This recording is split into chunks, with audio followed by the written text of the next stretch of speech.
Okay, अस्सलाम वालेकुम everyone. आज हमने अपना कोलिटी का सेशन कंप्लीट करना है। सो starting with our first case scenario, a 75-year-old male presents to the ER with complaints of abdominal pain and distension. Pulse is 1 on examination, abdomen is markedly distended and tympanic all over. ठीक है, तो आपके जहन में आता है कि acute abdomen है या ऑब्स्ट्रक्शन है, ठीक है, डिफ्यूज एब्डोमिनल डिसेंशन है, परकशन पे सारा रेजोनेंट आ रहा है, ठीक है। सो वी आर एक्सपेक्टिंग कि so the first thing you order is an X-ray. हाँ जी, क्या नजर आ रहा है? sigmoid volvulus, omega sign, coffee bean appearance. अच्छा ठीक है, इसमें क्या नजर आ रहा है? this is coffee bean, this is coffee bean appearance. तो फिर वो क्या था?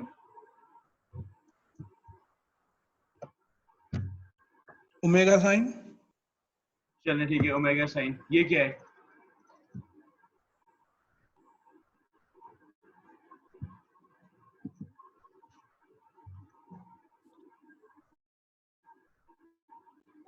ये तो नॉर्मल बाउल है। in the left side. तो ये तीनों एक्सेस है ना, ये लार्ज बाउल ऑब्स्ट्रक्शन के हैं। तीनों में डिफरेंट पैथोलॉजीज हैं। डिफरेंशिएट करना हमेशा इतना क्या फर्क है? साहिद अभी क्लास तो ये पहले लास्ट वाला सेम साइन नहीं, कौन सा साइन?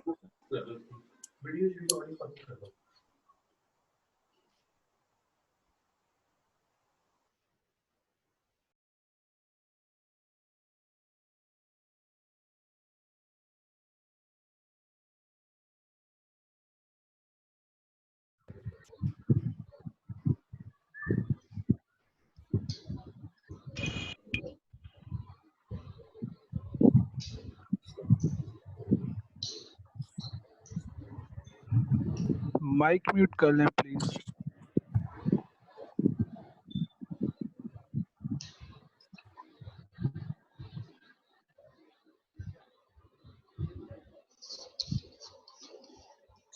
सर की आवाज आ रही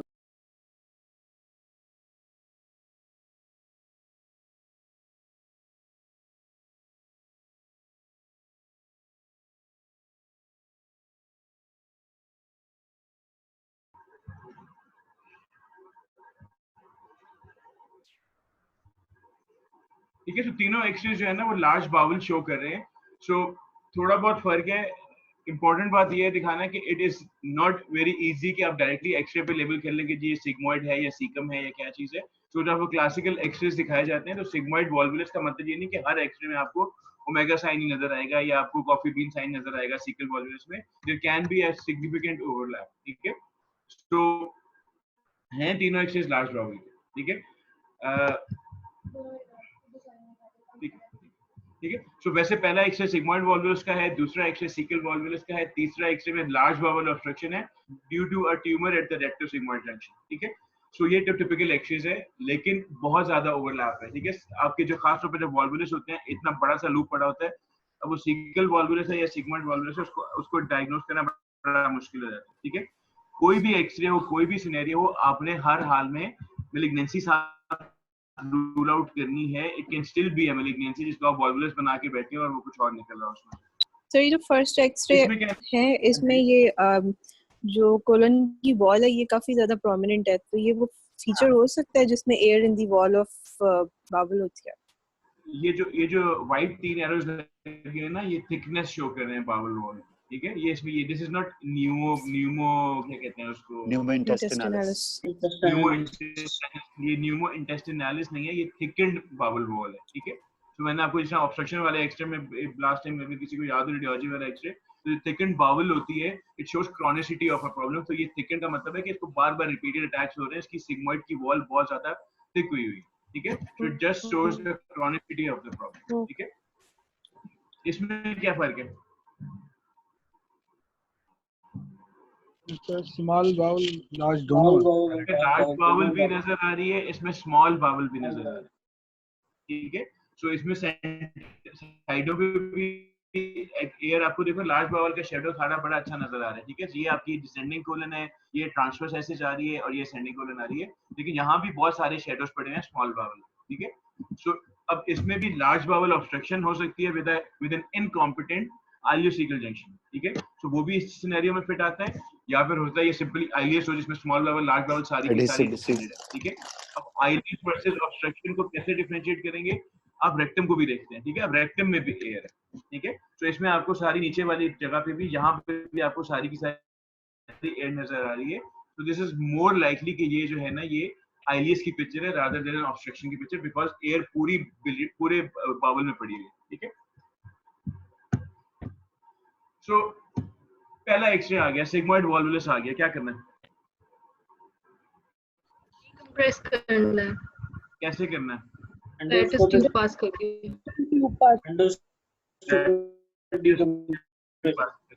किसको Rigid sigmoidus. Sorry. who should be treating this patient, the surgeon or the gastroenterologist? Anyone. Anyone. Basically surgeon. So Basically surgeon. so ये पेशेंट अमूमन आपके पास इमरजेंसी में आते हैं, आपको ही मैनेज करना पड़ता है। इंपॉर्टेंट पॉइंट ये है कि it should be an endoscopic tube insertion, ठीक है। वो जो हम ब्लाइंड फ्लेटस ट्यूब करते हैं वो हम मजबूत जरिए या सिग्मोइडोस्कोप के जरिए इसको डालना चाहिए, ठीक है। रिजिड भी नहीं, फ्लेक्सिबल बेहतर रहती है क्योंकि वो थोड़ा सॉफ्ट होती है, वो आराम से जगह बना लेती है, ठीक है। So it should ideally be inserted with a sigmoidoscope या क्लोरोस्कोप या रिजिड सिग्मोइडोस्कोप भी चल जाएगी, लेकिन आपको अंडर विजन डालना चाहिए, ठीक है। अगर तो आपके पास ये चीजें अवेलेबल नहीं है तो आप ब्लाइंड भी डाल सकते हैं, आप प्रोपोस्कोपी करके भी डाल सकते हैं, लेकिन उसमें the chances of your tube perforating the colon are more, ठीक है। सो आपने फ्लैटिस ट्यूब इंसर्ट, ठीक है। अगर फ्लैटिस ट्यूब सही इंसर्ट हो गई है तो पेशेंट आपको फौरन पता चल जाएगा कि वो सही इंसर्ट हो गई है, बिकॉज प्रेशर से हवा निकलता है, जो डाल रहा होता है बेचारा सारा स्टूल से भर जाता है, ठीक है। So this is a procedure which should be, आपको सारे पीपीस पहन के करना चाहिए, बिकॉज एकदम प्रेशर से सारा फीकल मैटर बाहर आना शुरू होता है जैसी ऑब्स्ट्रक्शन रिलीव होती है, ठीक है। सो फ्लैटिस ट्यूब आपने डाल दिया, आपने डिफ्लेट कर दिया, ठीक है। अब क्या करना है, Prepare the patient if he's stable for करेंगे surgery. पेशेंट सर्जरी के लिए, सर्जरी के लिए पेशेंट को प्रिपेयर करेंगे। अच्छा, फ्लैटिस ट्यूब अभी निकाल देनी है, Now leave it Faletti's as tube such, the patient is on the table. Faletti's tube रखनी है और इसको फ्लूइड वगैरह मतलब वो करने हैं, कंटिन्यू करने हैं और नहीं करनी, लेट करनी है, प्रिपेयर करना है 7 to Rectal 8 tube days is just के a बाद। time buying device to prepare the patient for surgery. तो हर पेशेंट को ऑपरेट करना है आपने, नहीं सर, सबको नहीं ऑपरेट करना है। अगर पेशेंट की ऑब्स्ट्रक्शन रिलीव हो गई है तो छोड़ सकते हैं, आई थिंक। पेशेंट अगर वाइटली स्टेबल है और पेशेंट की abdominal डिस्टेंशन कम हो गई है, पेन भी नहीं है, तो फिर he can be managed conservatively. Sir अगर recurrence बावल के ने- बाद है ना, अगर हमने फिक्स बावल नहीं किया के- column को, तो काफी बावल की confusion- अगर हाँ जी, हाँ जी। सर, बावल की unfit अगर patient can be treated conservatively. If the patient recurrence is हो रहा है fit, तो हम लोगों ने करनी है फिक्स। So, कितने चांसेस है रिकरेंस के sigmoid volvulus? quite high chances. Quite high chances, ठीक है। तो सिग्मॉइड वॉल्वुलस इसलिए हो रहा है कि उसकी रिडंडेंट मेसेंट्री है, बड़ी सी कोलन फ्री पड़ी हुई है, very high chances of recurrence. तो आपको कुछ ना कुछ तो करना पड़ता है, ठीक है। So the decision is not कि कुछ करना है कि नहीं करना, decision is between surgical and non surgical options, ठीक है। सो आप अगर छोड़ देंगे, कुछ भी नहीं करेंगे, तो काफी चांसेस है कि रिकरेंस हो जाएगी। अगर तो आपका पेशेंट बहुत अनफिट है और आपको पता है कि यार ये मैं कुछ भी करूंगा तो मेरा पेशेंट जो है वो एक्सपायर कर जाएगा, तो then maybe you can leave the patient as such. लेकिन अदरवाइज आपको कुछ ना कुछ करना है। अब कुछ ना कुछ में सर्जरी के अलावा भी कुछ ऑप्शन है, सर्जरी में भी फर्दर ऑप्शन है, तो उसको भी हम डिस्कस करते हैं, ठीक है। जब आप फ्लैटिस ट्यूब डालते हैं तो आप फ्लैटिस ट्यूब को एक टेप लगा के सिक्योर कर देते हैं ताकि जितनी भी डिकम्प्रेशन होनी है वो होती रहे। प्रॉब्लम ये होती है कि आपकी कोलन में कॉन्ट्रैक्टिलिटी खत्म हुई होती है because of long standing distension. तो सिर्फ ट्यूब डालने से जाना फॉरन इवैक्यूएट नहीं होता, इट टेक्स टाइम। तो आप ट्यूब लगा के छोड़ दें तो वो अगले 12-24 घंटे में भी फ्लूइड उसमें से निकलता रहेगा और कोलन डीकम्प्रेस होती रहेगी। जितना अच्छा डीकम्प्रेस कोलन होगा उतना अच्छा आपको सर्जरी में आसानी होगी, ठीक है। Successful tube insertion resolves the emergency, ठीक है। सो अगर तो इमरजेंसी में ट्यूब डल गई है और रिजॉल्व हो गया तो आपका मसला हल हो गया। अब एक सिनेरियो है कि रिजॉल्व हो गया तो क्या करना है, एक सिनेरियो है कि रिजॉल्व नहीं हुआ तो क्या करना है। अब ये बताएं रिजॉल्व नहीं हुआ तो क्या करना है। Surgery. सर फिर तो Surgery. इमीडिएट सर्जरी करनी होगी। ठीक है, सर्जरी में क्या करना है? Sir Is depending Michael upon the bowel condition, अगर बावल नेक्रोज्ड है तो उसका resection anastomosis, resection and stoma करेंगे, और अगर हेल्दी है तो उसको अनट्विस्ट करके क्या और रहमत, what is the word you should be using? क्या करना Hartman. है? सर हार्टमैन्स करेंगे। हार्टमैन से हार्टमैन प्रोसीजर करेंगे हम, जो निक्रोज बावल को निकालेंगे और स्टोमा बना देंगे। बावल निक्रोज नहीं है, आप क्या करना चाहिए? और सर अगर हेल्दी है बिल्कुल, अगर वो उसकी ब्लड सप्लाई और उसका कलर और शाइन इंटैक्ट है तो सर उसको Paul Michaelis सिग्मोइडोपेक्सी करके छोड़ देंगे। अच्छा, कौन सिग्मोइडोपेक्सी नहीं करना चाहेगा? आप सब लोग सिग्मोइडोपेक्सी करेंगे अगर स्टेबल है तो? सर रिडंडेंट है, मतलब अगर ज्यादा redundant डायलेटेड है तो फिर part है तो वो निकालना पड़ेगा ना उसको। Paul Michaelis जो प्रोसीजर है मींस जो डायलेटेड पार्ट है विद द स्टेनोस पार्ट तक जो है वो सारा निकाल के एंड स्ट्रोमा बना देंगे उसका। तो अब दो ऑप्शंस आ गई। एक हमने बात की हार्टमैन की कि रिसेक्शन करें, नीचे वाले को बंद करते हैं, प्रॉक्सिमल को बाहर निकाल दें। एक हमने बात की रिसेक्शन करके दोनों एंड्स को बाहर निकाल दें। एक हमने कहा जी सिग्मोइडोपेक्सी कर देते हैं, ठीक है। एक चौथी ऑप्शन है रिसेक्शन करके एनास्टोमोसिस कर दें, ठीक है। तो इमरजेंसी में एनास्टोमोसिस वाली तो ऑप्शन बिल्कुल भी नहीं है, ठीक है, क्योंकि वो जो इतना स्टीनोज होता है, प्रॉक्सिमल डायलेटेड होती है, जोड़ने का तो सवाल ही पैदा नहीं होता, ठीक है। वो ऑप्शन आपकी इमरजेंसी से आउट होगी। इमरजेंसी में आपके पास ऑप्शन है कि आपको रिसेक्ट करना है कि नहीं करना, which depends on the condition of the patient, ठीक है। अगर पेशेंट की लाइफ एक्सपेक्टेंसी बहुत ज्यादा नहीं है, कोलन की रिडंडेंसी बहुत ज्यादा नहीं है, तो सिग्मोइडोपेक्सी is still a safe option, especially in the inexperienced times, ठीक है।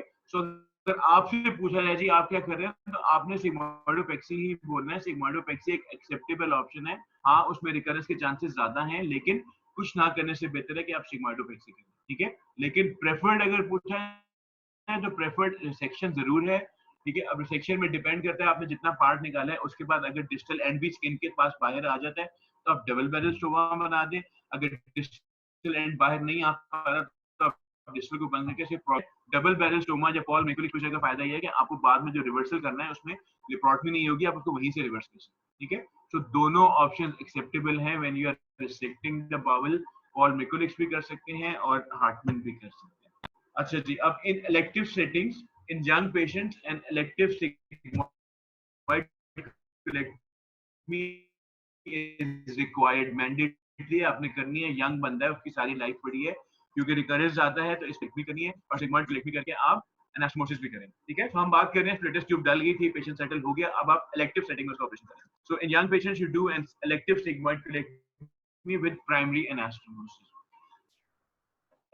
Elderly may not be offered any more treatment as mortality is high for other reasons, ठीक है। अगर आपका पेशेंट 70-80 प्लस है, उसकी मॉर्बिलिटी बहुत ज्यादा है, डायबिटिक है, हाइपरटेंसिव है, CLD है, जो भी व्हाटएवर रीजन, जो मर्जी उसकी डिजीज है, ठीक है, may be you should not offer him anything else. ये डिपेंड करता है, डिफिकल्ट डिसीजन है, लेकिन ये आपने और फैमिली ने मिलकर डिसीजन लेना है कि जी हमने क्या करना, ठीक है। तो अगर उसका एनेस्थीसिया मिलना ही उसके लिए इतना खतरनाक है कि वो उसकी मोर्टेलिटी हो सकती है, तो फिर सर्जरी इज आउट, ठीक है। For recurrent attacks in the elderly, resection or 2-point fixation with combined endoscopic percutaneous tube insertion, ठीक है। So आपने elderly को छोड़ दिया, ठीक है। अब अगर आपने elderly को छोड़ दिया तो उसमें एक ऑप्शन आपके पास और है। अगर तो उसको recurrent attacks नहीं होते तो कुछ करने की जरूरत नहीं है। अगर वो दोबारा इस तरह के अटैक के साथ आता है, so what you can do is you can do an endoscopic fixation, ठीक है। उसमें क्या करते हैं, any idea, किसी को पता है? do colonoscopy and then you pass a tube percutaneously needle, and over the needle you pass a guide wire, and over the guide wire you pass a tube, and then you do a sort of this tube colostomy sort of thing, and then you remove the colonoscope. बिल्कुल ठीक है। सो अगर आप लोगों को याद हो peg tube insertion, ठीक है, तो पैग आपको याद होगा कि अजर, सो पैग ट्यूब में क्या करते थे कि आप अपने स्टमक के अंदर हवा भरते हैं बहुत सारी, ठीक है।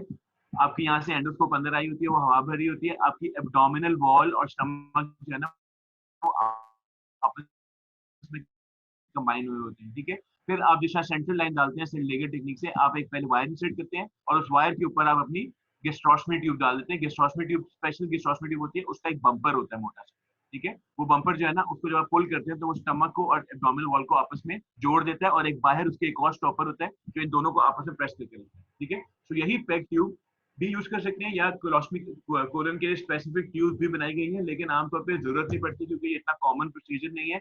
और पेग ट्यूब जो है ना वो हर गैस्ट्रोएंटरोलॉजिस्ट के पास पड़ी होती है, तो लोग 2 पेग ट्यूब यूज कर लेते हैं आराम से, ठीक है।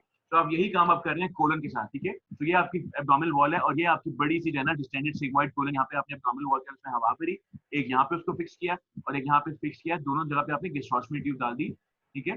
और उसको आगे से ल्यूमेन उसका आप बंद कर दे बेशक, क्योंकि असल मकसद तो सिर्फ उसको होल्ड करना है एब्डोमिनल वॉल के साथ, ठीक है। So this is sigmoidopexy with colonoscopy, ठीक है। सो या पेग ट्यूब्स यूज कर सकते हैं आप, स्पेसिफिकली डिजाइन सिग्मोइडोपेक्सी ट्यूब्स भी आती है, कुछ भी यूज कर सकते हैं आप। सिग्मोइड कोलन को एब्डोमिनल वॉल के साथ फिक्स कर देते हैं, ठीक है। जो स्पेशल प्रोसीजर है सीनियर हेल्थ के साथ करना चाहिए, हर गैस्ट्रोएंटरोलॉजिस्ट करने के चांसेस नहीं है, ठीक है। हर बंदा ये नहीं कर सकता क्योंकि प्रॉब्लम क्या है कि अगर आपने गड़बड़ कर दी तो फीकल मैटर लीक होगा और आप एक क्लीन सर्जरी को इमरजेंसी सर्जरी में पेरिटोनाइटिस में कन्वर्ट कर देंगे। You can use even Foley's catheter, wide bore Foley's You can catheter. use even Foley's catheter. Foley's का प्रॉब्लम क्या है कि Foley's जो है ना उसमें प्रेशर आप कंट्रोल नहीं कर सकते, आपको बल्ब जो आपने Foley's से खींचा होता है तो ऐसा ऐसा एब्डोमिनल वॉल का नेक्रोसिस करना शुरू कर दें, ठीक है, बिकॉज आपको खींच के उसको फिक्स करना पड़ता है। ये जो पेग ट्यूब्स होती हैं इसमें आपको बहुत ज्यादा ट्रैक्शन देने की जरूरत नहीं पड़ती, उनका बम्पर ऐसा होता है कि वो इन्फ्लेट किए बगैर भी होल्ड कर रहा होता है, ठीक है। तो आप ऊपर नीचे उसको आराम से प्रेस करते हैं, वो इजीली होल्ड कर लेते हैं। तो इसी वजह से वो जो एंडोस्कोपिक गैस्ट्रोस्टमी भी बनाते हैं उसमें Foley's भी यूज होता था, लेकिन गैस्ट्रोस्टमी ट्यूब ज्यादा प्रेफर की जाती है बिकॉज उसमें चांसेस ऑफ इरोजन या नेक्रोसिस जो है वो कम होते हैं। Failure of flatus tube results in an early nephrotomy with untwisting of the loop and perennial decompression, ठीक है। सो आपने जब नेफ्रोटमी की आपने लूप को वापस ट्विस्ट किया, ठीक है। अब ट्विस्ट करने के बाद आपने उसको एम्प्टी तो करना ही है ना, तो आप नीचे से अब फ्लेटस ट्यूब दोबारा पास करें, हाथ से उसको गाइड करें, उसको अक्रॉस द ऑब्स्ट्रक्शन लेके आए और सारा अपनी सिग्मॉइड कोलन को एम्प्टी करें। When the bowel is viable, sigmoidopexy may be safer in inexperienced hands, ठीक है। सो अगर आप कंफर्टेबल नहीं है सिग्मॉइड के साथ और काम करना, ठीक है। अदरवाइज रिसेक्शन प्रेफर्ड है, उसमें आप पॉल मैकुलिक्स प्रोसीजर जिसको डबल पेरिस्टोमा कहते हैं वो भी कर सकते हैं, या फिर आप हार्टमेट प्रोसीजर भी कर सकते हैं जिसमें आपको फिर बाद में लेप्रोटमी करके उसको वापस रिवर्स करना पड़ेगा। तो ये है आपका पॉल मैकुलिक्स प्रोसीजर, ठीक है। दोनों एंड्स आपने कोलन के बाहर निकाल दिए और जो ट्विस्टेड पार्ट था सारा का सारा वो आपने आउट कर दिया, ठीक है। अगर ट्विस्टेड पार्ट जो है उसने डिस्टल सिग्मॉइड कोलन को इन्वॉल्व किया होगा तो फिर आप ये नहीं कर सकते, फिर आपको हार्टमेट करना पड़ेगा बिकॉज ये डिस्टल वाली कोलन आपके पास अवेलेबल नहीं है, वो ऑलरेडी निकल चुकी होगी। अच्छा जी, एक और सिनेरियो, ठीक है। सो आपने एक्सरे कराया पेशेंट का, उस पर ग्रॉस डायलिटेशन थी, कोई ऑब्वियस कॉज आपको नजर नहीं आ रहा था पेशेंट में, आपने फ्लैटिस ट्यूब पास की, पेशेंट डीकंप्रेस हो गया, ठीक है। So this was not a sigmoid volvulus, आपको पूरी कोलन फॉलो हो रही है, नजर आ रही है। अगर आप गौर से देखें तो ये आपकी डिसेंडिंग कोलन है, ये ट्रांसवर्स ऐसे होके ऐसे जा रही है और ये आपकी असेंडिंग कोलन आ रही है, ठीक है। सो आपको पूरी कोलन इसमें फॉलो हो रही है, लेकिन टिपिकल सिग्मॉइड वॉल्वस का भी नहीं है।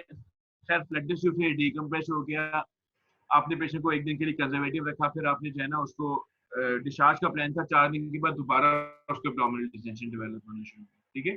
So the moment you take out the flatus tube, उसके बाद ना वो फ्लैटिस पास करता है ना वो स्टूल पास करता है, और आहिस्ता से दोबारा उसकी एब्डोमिनल डिस्टेंशन स्टार्ट होनी शुरू होती है।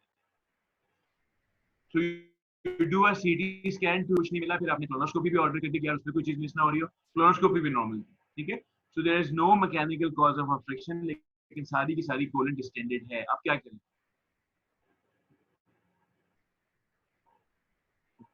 Use agents which can increase the motility of All the right, bowel. what is your diagnosis? So it is a Pseudo Olivier obstruction. syndrome, pseudo obstruction. So this is pseudo obstruction, ठीक है, वो गिल्बी syndrome जिसको कहते हैं, ठीक है। सो इस scenario डालने का मकसद ये था कि you will never make a diagnosis of गिल्बी syndrome unless you have ruled out everything, ठीक है। हम कई दफा बहुत जल्दी 80 ईयर ओल्ड कोई फीमेल आती है, हम फॉलो करते हैं उसके एब्डोमिनल डिस्टेंशन होती है या वहां भरी होती है, हम कहते हैं तो गिल्बी सिंड्रोम, ठीक है। डू नॉट बी पेशेंट्स आते हैं जिनमें भी आपको अब इस एज जब तक आपने सारे कॉजेज रूल आउट नहीं कर लिए तब तक आपने ओगिल्वी सिंड्रोम लेबल नहीं करना, ठीक है। सो क्या क्या कॉजेज हैं गिलवी सिंड्रोम के? सो मेटाबॉलिक कॉजेज हैं, डायबिटिक पेशेंट्स में ज्यादा होता है, hypokalaemia, uraemia, hypothyroid, patients with porphyria, patient with severe spinal injury, patient in shock, idiopathic sepsis, post-operative complications of such as after fracture neck of femur, retroperitoneal अगर blood या urine leak हो रहा है उसकी वजह से हो सकता है, कि कुछ medicines की वजह से हो सकता है, ठीक है, और कुछ systemic diseases जैसे scleroderma या Chagas disease में हो सकता है, ठीक है. तो बहुत सारी causes हैं, ठीक है. ओगिलवी सिंड्रोम तब लेबल करते हैं जब आपने बहुत सारी चीजें इसमें से एक्सक्लूड कर चुके हो, ठीक है. जैसे हाइपोकैलेमिया आप डायग्नोस हाइपोकैलेमिया आप रूल आउट करेंगे तो आप ओगिलवी पाएंगे, वरना पोटेशियम तो सबसे पहले हमारे जहन में आता है कि इसको आगे तो नहीं चलना, ठीक है.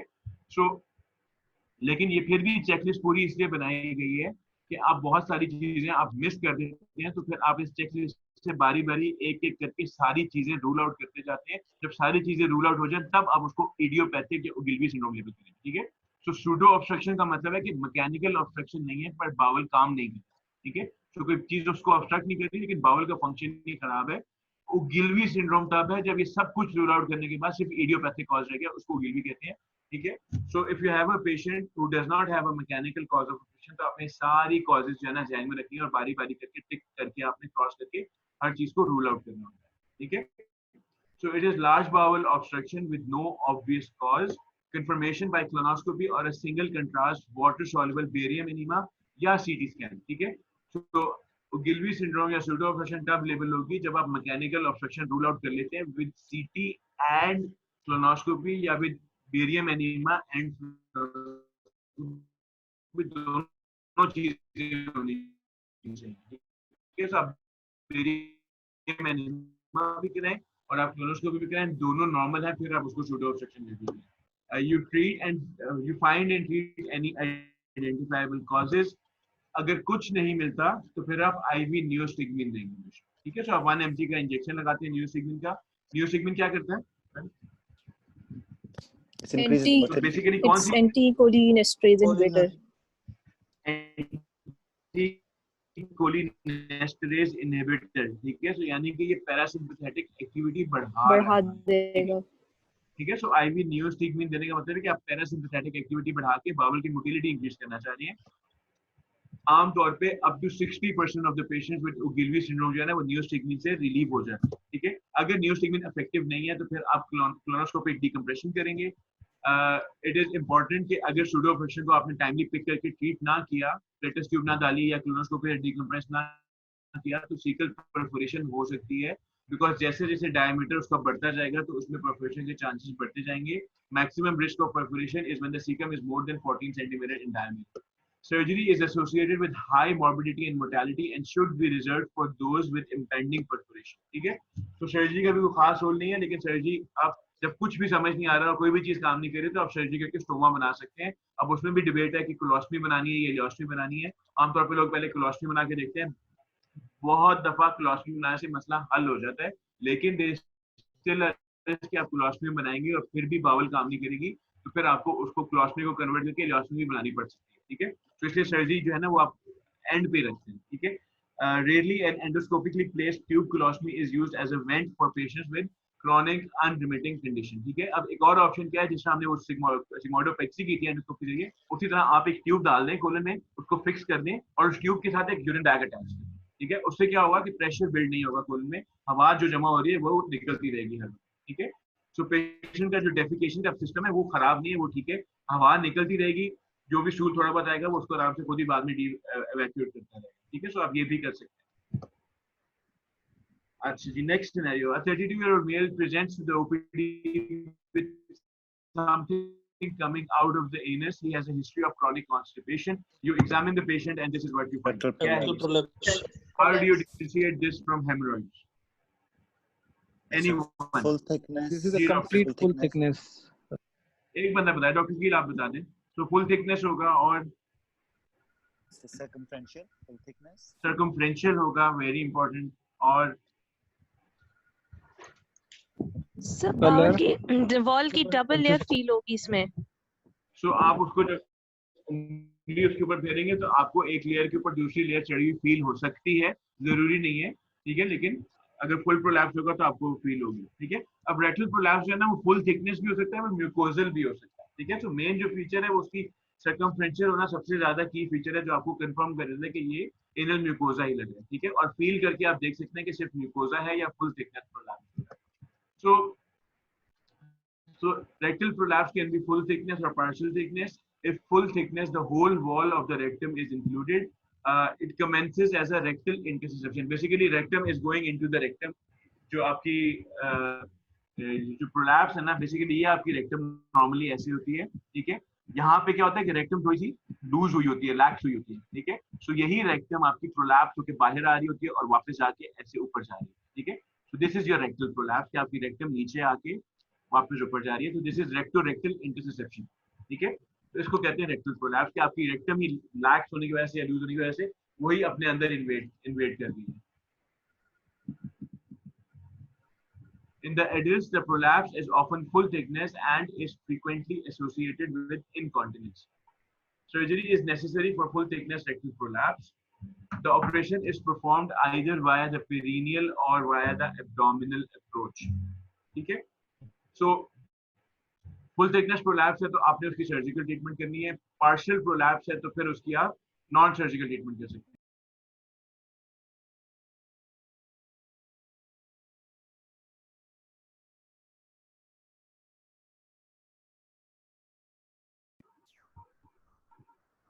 So, अगर म्यूकोजल प्रोलैप्स है तो आप लोकल ट्रीटमेंट करके उसको सब म्यूकोजल इंजेक्शंस लगवा सकते हैं और फिनोल इन एनिमल ऑयल।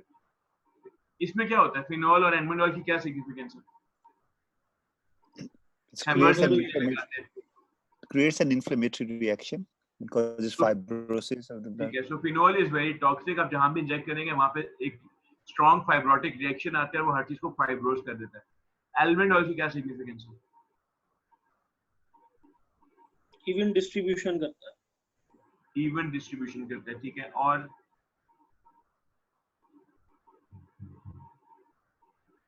तो फैटी इमल्शंस में क्यों डालते हैं स्क्लेरोजिंग एजेंट्स को? Improve solubility? No, it decreases solubility, ठीक है। सो फिनोल को almond oil में डालने का ये फायदा है कि उसको सिस्टेमिक सर्कुलेशन में एब्जॉर्ब होने से रोकेगा।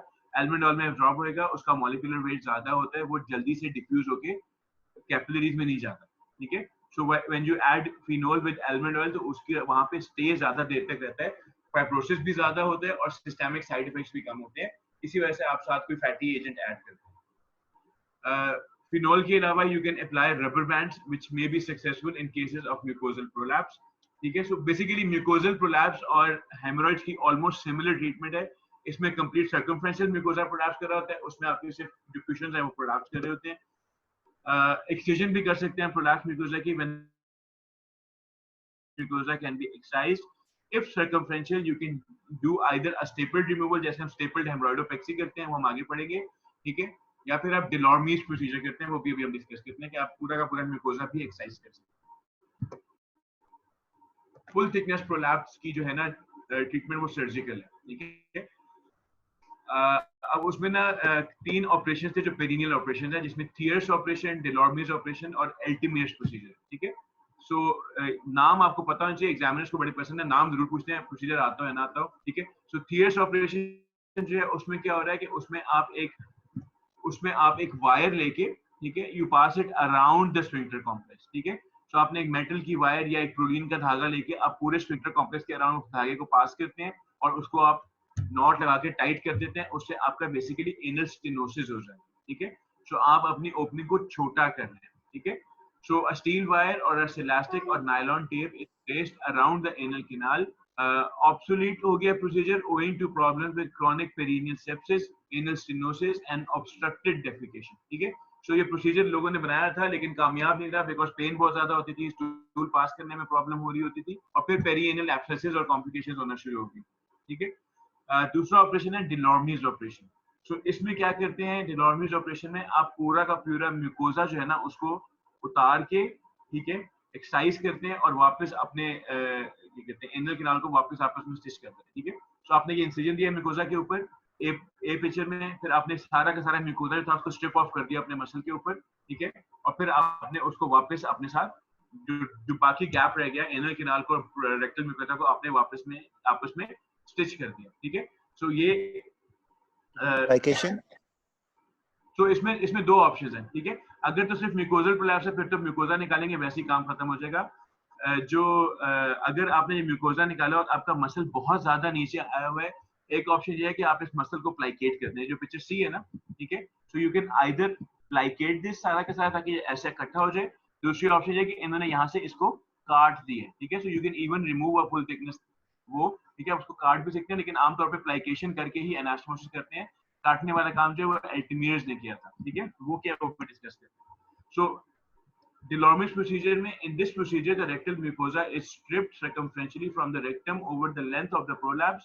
The underlying muscle is plicated with a series of sutures so that the rectal muscle is concertinated towards the anal canal. So पूरा muscle plicate करके आपने उसको stitch किया.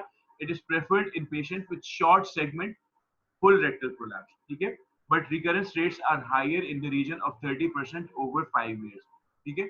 सो जो म्यूकोजल प्रोलैप्स हैं वो डिलॉर्मीज उसमें बड़ा अच्छा कामयाबी है, सारी म्यूकोजा पे एक्सरसाइज कर देते हैं। जो फुल थिकनेस छोटे प्रोलैप्सेस हैं उसमें डिलॉर्मीज की कुछ सक्सेस है, वरना जो ज्यादा प्रोलैप्स हुआ होता है उसमें डिलॉर्मीज इतना कामयाब नहीं है, बिकॉज प्लाइकेट करने से भी मसल जो है ना वो सारा फिर भी कुछ ना कुछ मसल बल्क रहता है और वो बार बार नीचे प्रोट्रूड करके बाहर आता रहता है बाद में। जितने भी प्रोसीजर्स है ना रेक्टल प्रोलैप्स में, इन सब में रिकरेंस बहुत ज्यादा है, ठीक है। तो कोई भी प्रोसीजर ऐसा नहीं है जिसकी रिकरेंस जो है ना 20% से कम हो। आमतौर पर जितने भी प्रोसीजर्स है जब उनकी स्टडीज पढ़ते हैं तो उनमें रिकरेंस रेट्स 20% के अराउंड होता है, ठीक है। जो एल्टिमियस प्रोसीजर है, it's a full thickness section performed incorporating any associated colonic prolapse. Restoration of the colorectal continuity can be performed by either a hand-sewn or a stapled anastomosis. It is a procedure of choice in patients presenting with incarcerated or strangulated prolapse. Recurrence rates range from 0 to 20%. ठीक है, तो अब ये देखिए डिलॉर्मीज procedure में क्या हो रहा है, हमने सिर्फ म्यूकोजा स्ट्रिप किया, मसल को प्लाइकेट किया और उसको म्यूकोजा को वापस स्टिच कर दिया, ठीक है। जो एल्टिमियर्स है उसमें भी यही काम हुआ, पहले आपने म्यूकोजा सारा स्ट्रिप ऑफ किया, फिर उसके बाद ये सारा का सारा जो एक्स्ट्रा, जब आप म्यूकोजा सर्कमफ्रेंशली पूरा उतार लेते हैं तो आप कोलन को नीचे पुल करते हैं, ठीक है। जितनी वो बाहर आती है आप उसको फिर डिसेक्ट करके सारी रिडंडेंट कोलन निकाल के फिर कोलो एनल एनास्टोमोसिस किया जाता है थ्रू द पेरिएनल अप्रोच, ठीक है। सो इसको कहते हैं एल्टिमियर्स ऑपरेशन, तो जिसमें आप पहले आउटर लेयर खोलेंगे सारी की सारी, ये समझना जरूरी है। सो ये आपका जो प्रोलैप्स है ना, मैंने बताया था कि ऐसे करके, सॉरी, ये आपका एनल कैनाल है, ये आपका रेक्टम है, और यहाँ से ये रेक्टम ऐसे आ रहा है और ये ऐसे वापस ऊपर जा रहा है, ठीक है। और ये इधर वाला भी ऊपर से ऐसे करके प्रोलैप्स हो रहा है और ये वापस जा रहा है, ठीक है। तो आप जब पहला इंसिजन देते हैं तो आप ये पूरी रेक्टम की वॉल जो है ना आउटर वाली, ये सारी की सारी खोल देते हैं, ठीक है।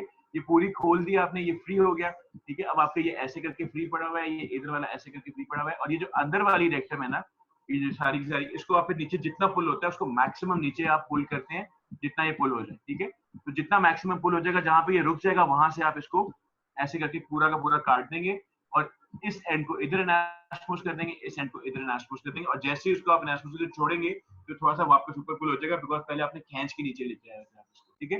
तो ये पेरिनियल ऑपरेशन में सबसे ज्यादा कामयाब ऑपरेशन एल्टिमियर्स ऑपरेशन है, ठीक है, और प्रेफर्ड है खास तौर पे जिन पेशेंट्स में नेक्रोसिस हो रहा हो या प्रॉब्लम्स आ रही है प्रोलैप्स।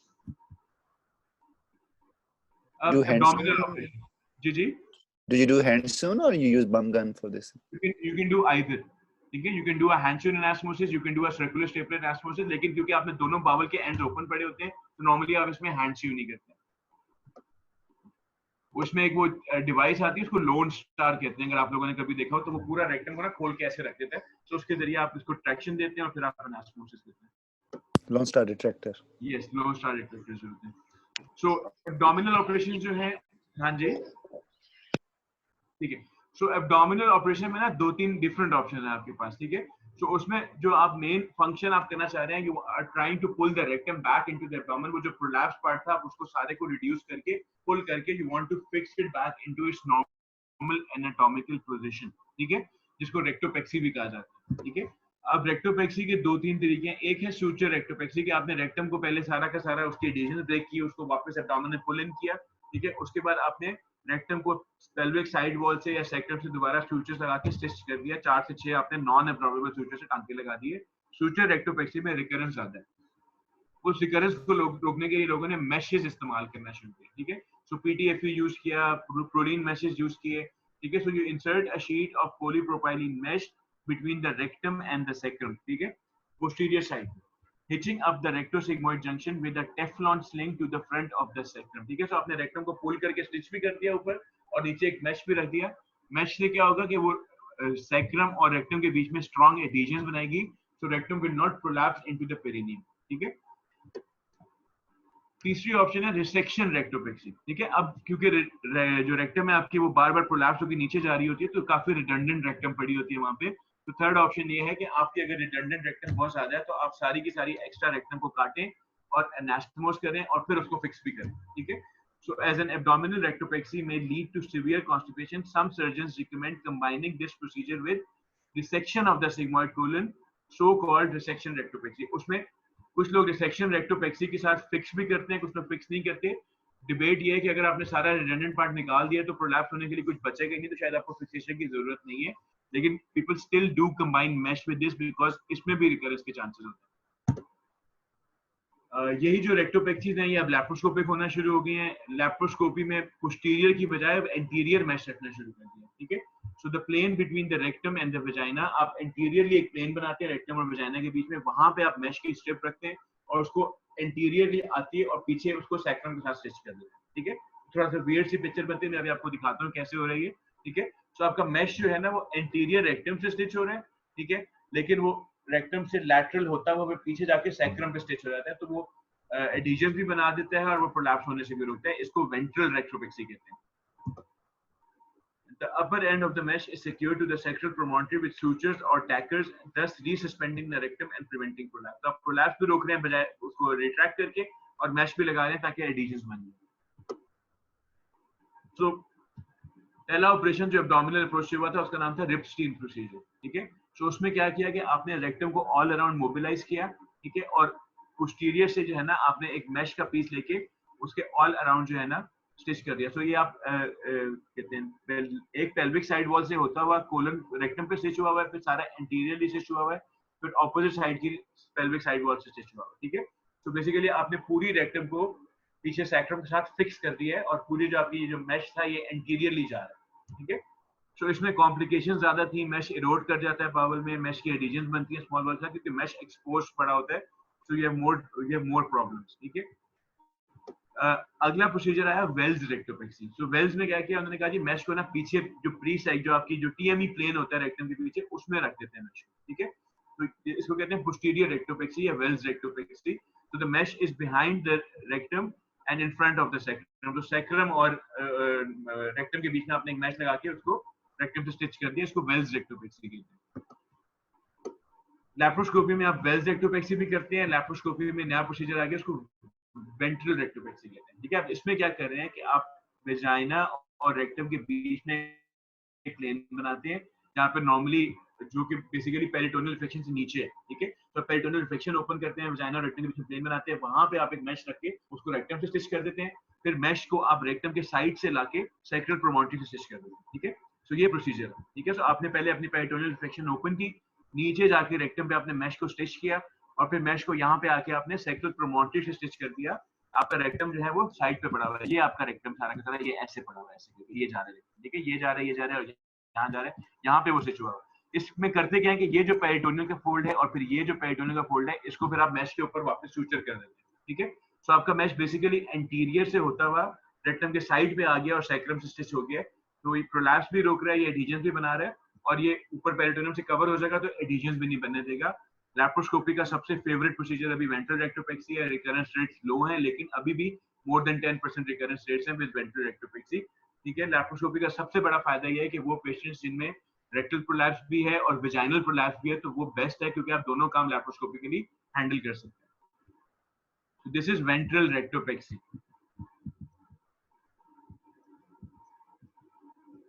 अच्छा, अब एक नई चीज आ गई है. जिस तरह हम हेमोरॉइडल डिजीज को स्टेपलर से निकालते हैं इस तरह आप रिडंडेंट रेक्टम को भी स्टेपलर रिसेक्शन कर सकते हैं. ठीक है. So this is called star procedure या स्टेपल्ड ट्रांसएनल रेक्टल डिसेक्शन. इसमें आप फुल थिकनेस बाइट्स लेते हैं वॉल के, मल्टीपल लेयर्स में बाइट लेते हैं, उनको बंद करते हैं. स्पेशल स्टेपलर आता है थिक वाला जिसमें आप सारी लेयर्स को बंद करके फायर करते हैं और आपका एक मोटा सा रेक्टम का पीस जो है ना वो बाहर निकल आता है. ठीक है. So you have resection and anastomosis at the same time. इसको स्टार प्रोसीजर कहते हैं और ये रिसेंटली काफी ज्यादा मकबूलियत हासिल कर रहा है. ठीक है.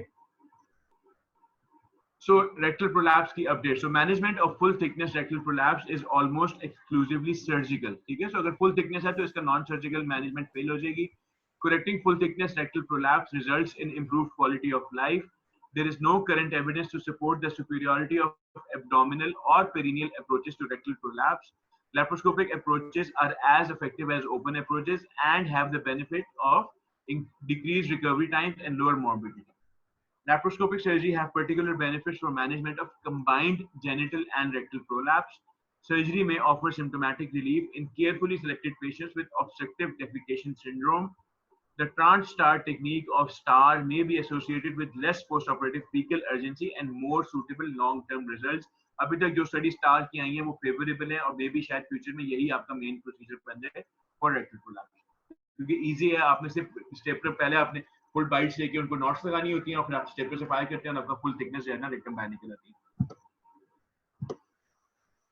34-year-old patient presents to you with perianal discharge. ठीक है, आपने हिस्ट्री में पूछा. He has a history of incision and drainage for a perianal abscess 1 year back. Abscess उसकी हील हो गई, उसके 3 महीने के बाद उसको ऐसा ऐसा डिस्चार्ज आना शुरू हो गया. ठीक है, आपने एग्जामिनेशन की तो आपको एक्सटर्नल ओपनिंग मिली 8 o'clock पे और आपको इंटरनल ओपनिंग आइडेंटिफाई नहीं हुई. ठीक है, so now you have a patient with a diagnosis of perianal fistula. How would you like to investigate this patient? स्टूलोग्राम. ठीक है, पहली चीज तो जहन से सुनो पहली चीज जहन से निकाल दें, फिस्टुलोग्राम इज ऑब्सोलीट.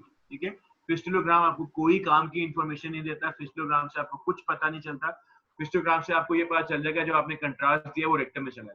ठीक है, अब वो लो लाइंग है, वो हाई लाइंग है, वो कैसे जा रहे हैं, कहाँ से जा रहे हैं, वो इंफॉर्मेशन आपको फिस्टुलोग्राम नहीं दे सकता. ठीक है, हाँ फिस्टुलोग्राम आपको बता देगा कि ये सिंगल ट्रैक है या मल्टीपल ट्रैक्स हैं, लेकिन वो बाकी जितनी भी इन्वेस्टिगेशंस नई आई हैं फिस्टुला के लिए वो सारी ये चीजें आपको बता सकती हैं. ठीक है, अब नई इन्वेस्टिगेशंस कौन सी हैं? एमआरआई. इसमें आप एमआरआई करवा सकते हैं, आप उसमें एग्जामिनेशन अल्ट्रासाउंड कर सकते हैं, मेथिलीन ब्लू डाई डाल सकते हैं. ठीक है, एंडोरेक्टल अल्ट्रासाउंड करवा सकते हैं. ठीक है, दो मेन जो है ना वो है ट्रांसरेक्टल या एंडोएनल अल्ट्रासाउंड. ठीक है, और एमआरआई. ठीक है, बाकी सारी तो इंटरवेंशंस में आ जाता है कि आप डाई डालें और देखें, वो भी काम किए, वो हम आगे डिस्कस करते हैं. सो जो आप ऑफिस में बैठ के क्लिनिक में बैठ के ऑर्डर कर सकते हैं 2 इन्वेस्टिगेशन जो आपको सारी इंफॉर्मेशन दे देंगी रिगार्डिंग द फिस्टुला. उसमें एमआरआई एंड ट्रांसरेक्टल अल्ट्रासाउंड है. दोनों कराने की जरूरत नहीं है, कोई भी काफी है. ठीक है, तो आपकी अपनी प्रेफरेंस है, हर यूनिट की अपनी अपनी स्पेशलिटी होती है, किसने क्या कराना है. ज्यादातर लोग एमआरआई करवाते हैं इसके लिए, लेकिन transrectal ultrasound is as good as MRI in delineating the anatomy of the tract. वो आपको मल्टीपल ट्रैक्स का भी बता देगा, वो आपको इंटरनल एक्सटर्नल ओपनिंग्स का भी बता देगा, वो आपको इंटरस्फिंक्टेरिक, ट्रांसफिंक्टेरिक, सुपरास्फिंक्टेरिक हर चीज बता देगा. ठीक है, सो प्रॉब्लम क्या होती है, हम हमेशा फिस्टुलोग्राम का. अभी आपके सामने एक फिस्टुलोग्राम है. ठीक है, सो मैंने आप ही के लिए लगाया फिस्टुलोग्राम. मुझे बताएं कि इस फिस्टुलोग्राम से आपको क्या इंफॉर्मेशन मिलेगी, बजाय सिर्फ ये पता चल रहा है कि जी ये एक ट्रैक है जो ऊपर जा रहा है और यहाँ छोटा सा उसका एक ऑफसेट सा भी निकला. ठीक है, सो you don't know कि ये इंटरस्फिंक्टेरिक है, you don't know कि ये सुप्रास्फिंक्टेरिक है, you don't even know कि ये रेक्टम में ओपन हो रहा है कि नहीं हो रहा है. ठीक है, so this is not giving you a lot of information. ठीक है, एक ट्रैक आपको सिर्फ नजर आ रहा है. ठीक है, हाँ इससे कंफर्म तो हो गया कि ये पेरिएनल फिस्टुला है, लेकिन इससे और कोई एक्स्ट्रा इंफॉर्मेशन आपको नहीं मिली. You still need to get more investigation. ठीक है, एक और इम्पोर्टेंट चीज है, अगर आपको इंटरनल ओपनिंग पीआर एग्जामिनेशन पे मिल जाती, क्या आप अभी भी इन्वेस्टिगेशंस करवाते कि ना करवाते? Yes, we'll go for बिल्कुल that. करवा. हाँ जी. If So- you can find one, like if there is one external opening and one internal opening, then you can just treat it as simple. But if the patient doesn't heal, then you go for further investigation to find. Recurrent fistula में करवाते हैं investigation.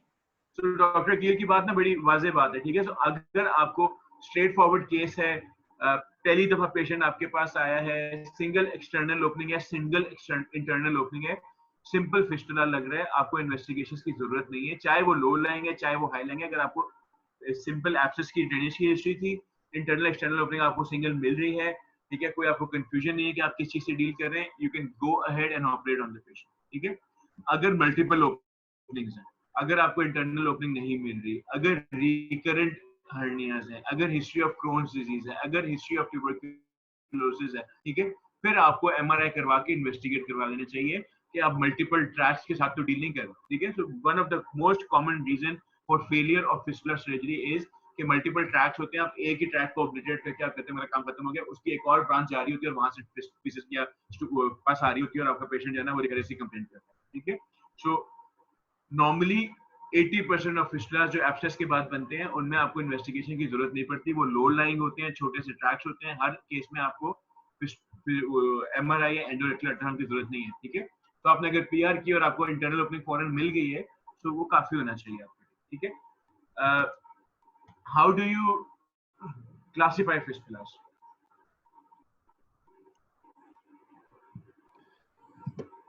It's a Parkland classification. Ji, Parkland classification क्या है?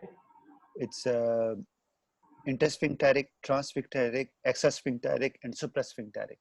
ठीक है, very good, ठीक है। So ये आपके जो है ना लेफ्ट पे आपको एंडोरेक्टल अल्ट्रासाउंड नजर आ रहा है जिसमें आपको ये फिस्टुला का ट्रैक नजर आ रहा है जो इंटरनल स्फिंक्टर को क्रॉस कर रहा है, ठीक है। सो ये इंटरनल स्फिंक्टर है व्हाइट वाला, ठीक है। सो ये जो है ना मुझे भी एग्जैक्ट तो याद नहीं है, ये वाला इंटरनल स्फिंक्टर है और ये वाला एक्सटर्नल स्फिंक्टर है और ये फिस्टुला का ट्रैक जो है ना वो इधर तक क्यों जा रहा है। सो दिस इज समथिंग इंटरस्फिंक्टेरिक जो ट्रैवल कर रहा है, इंटरनल स्फिंक्टर आपका इंटैक्ट है, लेकिन ये सिंगल इमेज है, जब उसको आगे पीछे मूव करते हैं आप पूरा का पूरा ट्रैक जो है ना वो आपको ड्रॉ करके देते हैं रेक्टल अल्ट्रासाउंड करके एग्जैक्टली कहाँ से शुरू हो रहा है कहाँ जा रहा है, ठीक है। ये आपका MRI ये भी आपको जो है ना एग्जैक्टली शो कर रहा है कि ट्रैक आपका कहाँ से होके कहाँ जा रहा है। ये कॉर्नर व्यू है, एक्सियल व्यू में आपको एग्जैक्टली लेवल पता चल जाएगा किस लेवल पे ये वापस इंसर्ट हो रहा है, ठीक है। सो दोनों इन्वेस्टिगेशन जो है बहुत अच्छी हैं in defining the anatomy of a perianal fistula, ठीक है। सो आपने डायग्नोसिस बनाया ट्रांसस्फिंक्टेरिक फिस्टुला का, what are the management options? You can do initially ketone insertion, Okay. and then you can do fistulotomy. Once Ketone the insertion insertion- and fistulotomy. So when can you do a fistulotomy in a transsphincteric fistula? If it is low Or lying. can you not do a fistula? Doctor Namra, transsphincteric fistula में fistulotomy करेंगे आप?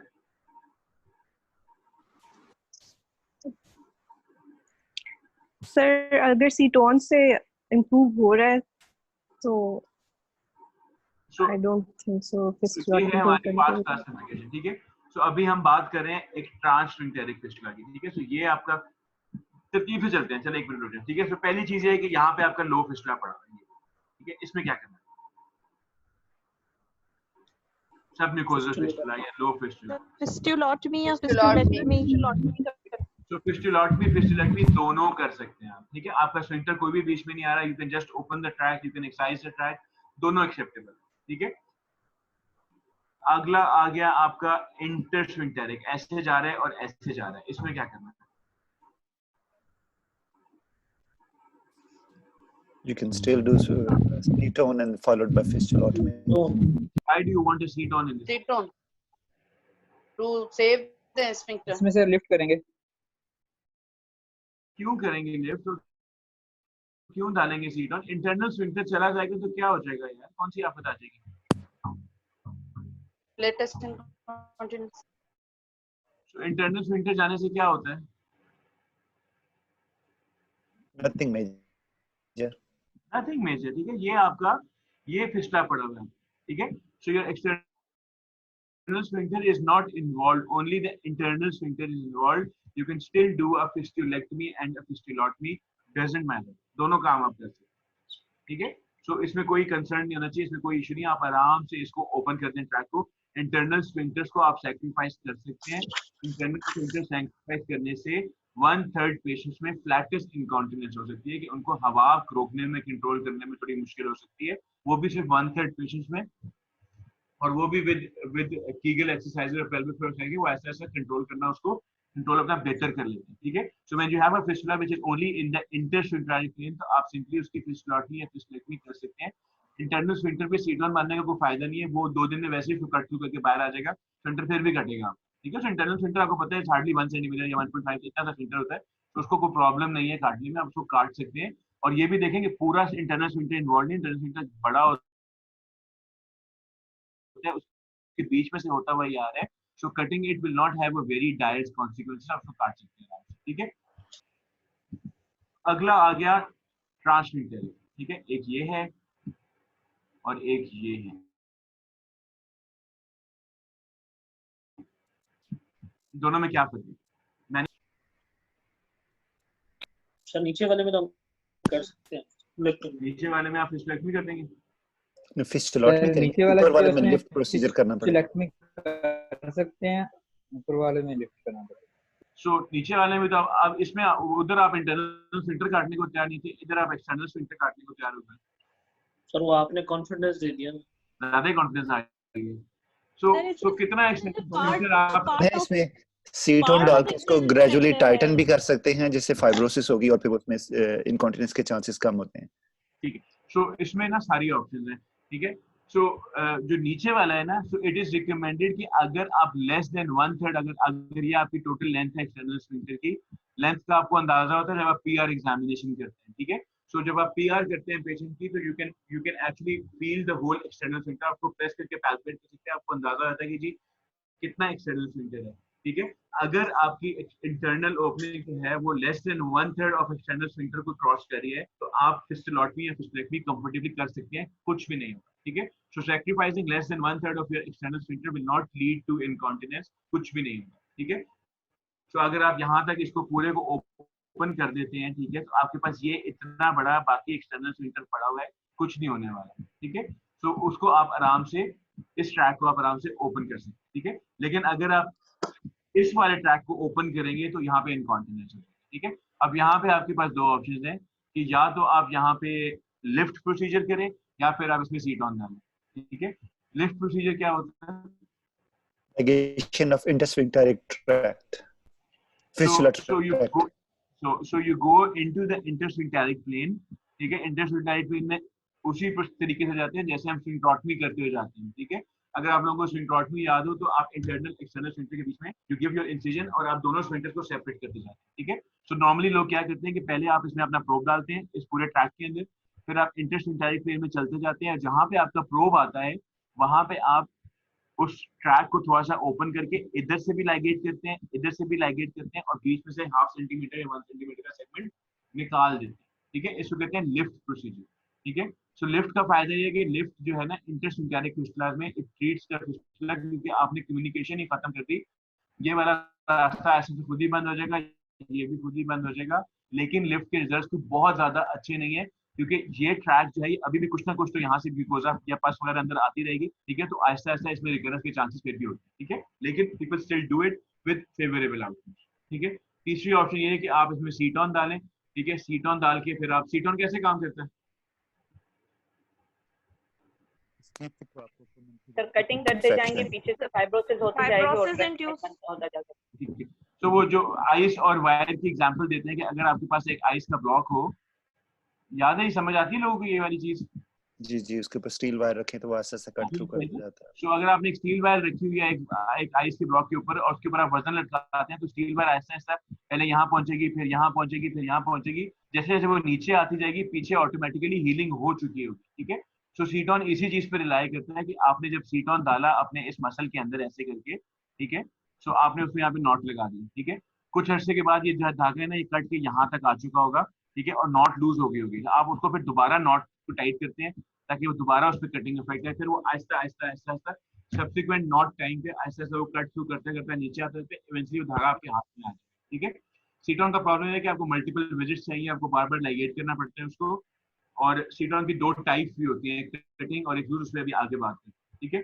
जो सुप्रा स्फिंक्टेरिक या extra स्फिंक्टेरिक है ना, ये complex फिस्टुलास होती हैं, इसमें अमूमन आपको सीटॉन चाहिए होता है, ठीक है। तो बाकी सारे शायद आप सीटॉन के बगैर मैनेज कर सकते हैं, लेकिन सुप्रा और एक्स्ट्रा स्फिंक्टेरिक ऑलवेज रिक्वायर सीटॉन, प्लस कभी इनको एडवांसमेंट से कुछ और की भी जरूरत पड़ सकती है, ठीक है। सर इंटरस्फिंक्टेरिक फिस्टुला के लिए भी लिफ्ट प्रोसीजर करते हैं? इंटरस्फिंक्टेरिक लिफ्ट की जरूरत नहीं है, इंटरस्फिंक्टेरिक में you can just sacrifice the internal sphincter ना। इंटरस्फिंक्टेरिक का मतलब है कि एक्सटर्नल स्फिंक्टर इन्वॉल्वड ही नहीं है, वो it is in between the external and internal sphincter. तो आप इंटरस्फिंक्टेरिक का मतलब है कि आप इंटरनल स्फिंक्टर डिवाइड करें, आपका फिस्टुला हील हो जाएगा। फिस्टुलेक्टमी फिस्टुलेक्टमी जो मर्जी कर लें। सुप्रालिवेटर में स्टेज प्रोसीजर करते हैं। सुप्रालिवेटर जो है ना, सुप्रालिवेटर का मतलब है कि वो बहुत कॉम्प्लेक्स फिस्टुला है, वो प्रोबेबली वो क्रोन्स के साथ या ट्यूबरकुलोसिस के साथ या समटाइम मैलिग्नेंसीज के साथ एसोसिएटेड होते हैं, उसमें तो आपको कई दफा डिफंक्शनिंग स्टोमा भी बनाना पड़ सकता है। ठीक है, तो इतना कॉम्प्लेक्स जो है ना, ये आप लोगों को अनलाइकली क्या आएगा, लेकिन इसमें बस इंपॉर्टेंट ये है कि इतने हाई जो फिस्टुलास होते हैं इसमें कोई ना कोई अंडरलाइन डिजीज जरूर होती है। ठीक है, या तो ये कोई ट्रॉमा के साथ एसोसिएटेड होते हैं कि जी कोई मेजर पेल्विक फ्रैक्चर हुआ था उसमें कोई ऐसा फिस्टुला बन गया, या फिर कोई ना कोई अंडरलाइन डिजीज प्रोसेस होता है जो ये प्रॉब्लम कर रहा होता है। और अमूमन इन पे आपको जो है ना डिफंक्शनिंग स्टोमा करना पड़ता है विद सीटोन या with whatever procedure you doing. जो लिफ्ट प्रोसीजर है वो ट्रांसफिंक डायरेक्ट में करते हैं। ये ट्रांसफर मैं भी आपको दिखाता हूँ, उसकी फोटो भी दिखाता हूँ। ये अच्छा जी, व्हाट इज सीटोन भी हो गया, कटिंग एंड ड्रेनिंग सीटोन्स की बात करते हैं। व्हाट इज वॉक, इसकी भी अभी बात। सो ये सीटोन है। सीटोन आप जो है ना इंटरनल एक्सटर्नल ओपनिंग को आइडेंटिफाई करते हैं, सीटोन पास करते हैं और सब्सिक्वेंट बार बार टाई करते करते करते करते आहिस्ता आहिस्ता वो कट थ्रू करता जाता है, पीछे हील होता जाता है एंड इवेंचुअली आपका सीटोन आपके हाथ में आ जाता है। ठीक है, सीटोन जो है ना दो किस्म के हैं, एक है लूज सीटोन, एक है कटिंग सीटोन। जो हम नॉर्मली बात करते हैं कि ये सीटोन कट करते जा रहे हैं वो होता है कटिंग सीटोन। ठीक है, सो कटिंग सीटोन का मकसद है इंटेंशन टू ट्रीट, कि आपने फिस्टुला का आहिस्ता आहिस्ता बंद करना है और काम खत्म करना है। लेकिन कटिंग सीटोन्स आर वेरी पेनफुल और कटिंग सीटोन्स जो है ना हर किसी में कामयाब नहीं होते। सो एक नया कॉन्सेप्ट आया कि जी सीटोन को टाइट ना करें, बस धागा डाल के लूजली डाल के उसको छोड़ दें।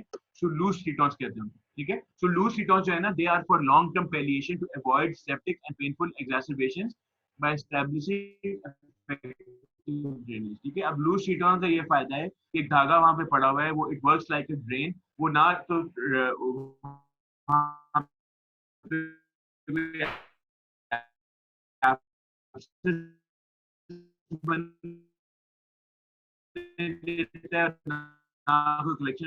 और यूज्ड बिफोर एडवांस टेक्निक्स। ठीक है, सो आप इसको एज अ स्टेज ऑपरेशन करते हैं। जिसने मल्ट करना चाह रहे हैं तो आप मल्टीपल सीटोन्स डाल के छोड़ दें कि यार इसकी एक बार सेप्सिस खत्म हो, वहां पे एप्सिस खत्म हो, लूज सीटोन डाल के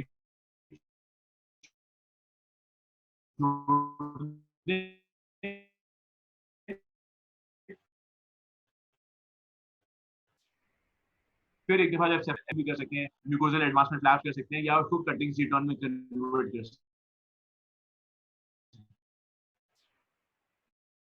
ठीक है, सो इम्पोर्टेंट यह है कि आप जब फिस्टुला एसोसिएटेड विद एब्सेस हो या fistula associated with perineal sepsis हो तो उसमें कटिंग सीटोन नहीं डालना चाहिए, क्योंकि उस कटिंग सीटोन में मसल काट के नीचे आना होता है, तो जब आप मसल काटेंगे तो वहां से सेप्सिस हो सकता है। ठीक है, और ओवर टाइम वो एब्सेस है ना ऐसा ऐसा कोलैप्स कर सीटोन में कन्वर्ट करके ट्रीट कर सकते हैं। It can be a part of good healing, it can be removed. अगर तो ट्रैक हील हो गया तो आप सीटोन निकाल सकते हैं 3 महीने के बाद, या फिर आप उसको कटिंग सीटोन में कन्वर्ट कर सकते हैं। It protects against the consequences of external sphincter division with an incidence of healing in the short term of 50 to 60%. ठीक है, तो लूज सीटोन्स की सक्सेस रेट जो है वो 50 to 60% है। 40% में फिस्टुला हील नहीं करेंगे, आपको कुछ ना कुछ ऐड ऑन करना पड़ेगा, लेकिन आप हर केस में इसलिए लूज सीटोन डालते भी नहीं। ठीक है, कटिंग सीटोन्स का सक्सेस रेट ज्यादा है। They have a higher eradication rate for fistulas. The degree of functional impairment due to division of the sphincters at a single stage is avoided. ठीक है, तो बजाय से कि आप पूरा स्फिंक्टर काटे और इनकॉन्टिनेंस हो जाए, आप सीटोन डालते हैं ताकि जो फंक्शनल इम्पेयरमेंट है वो ना हो।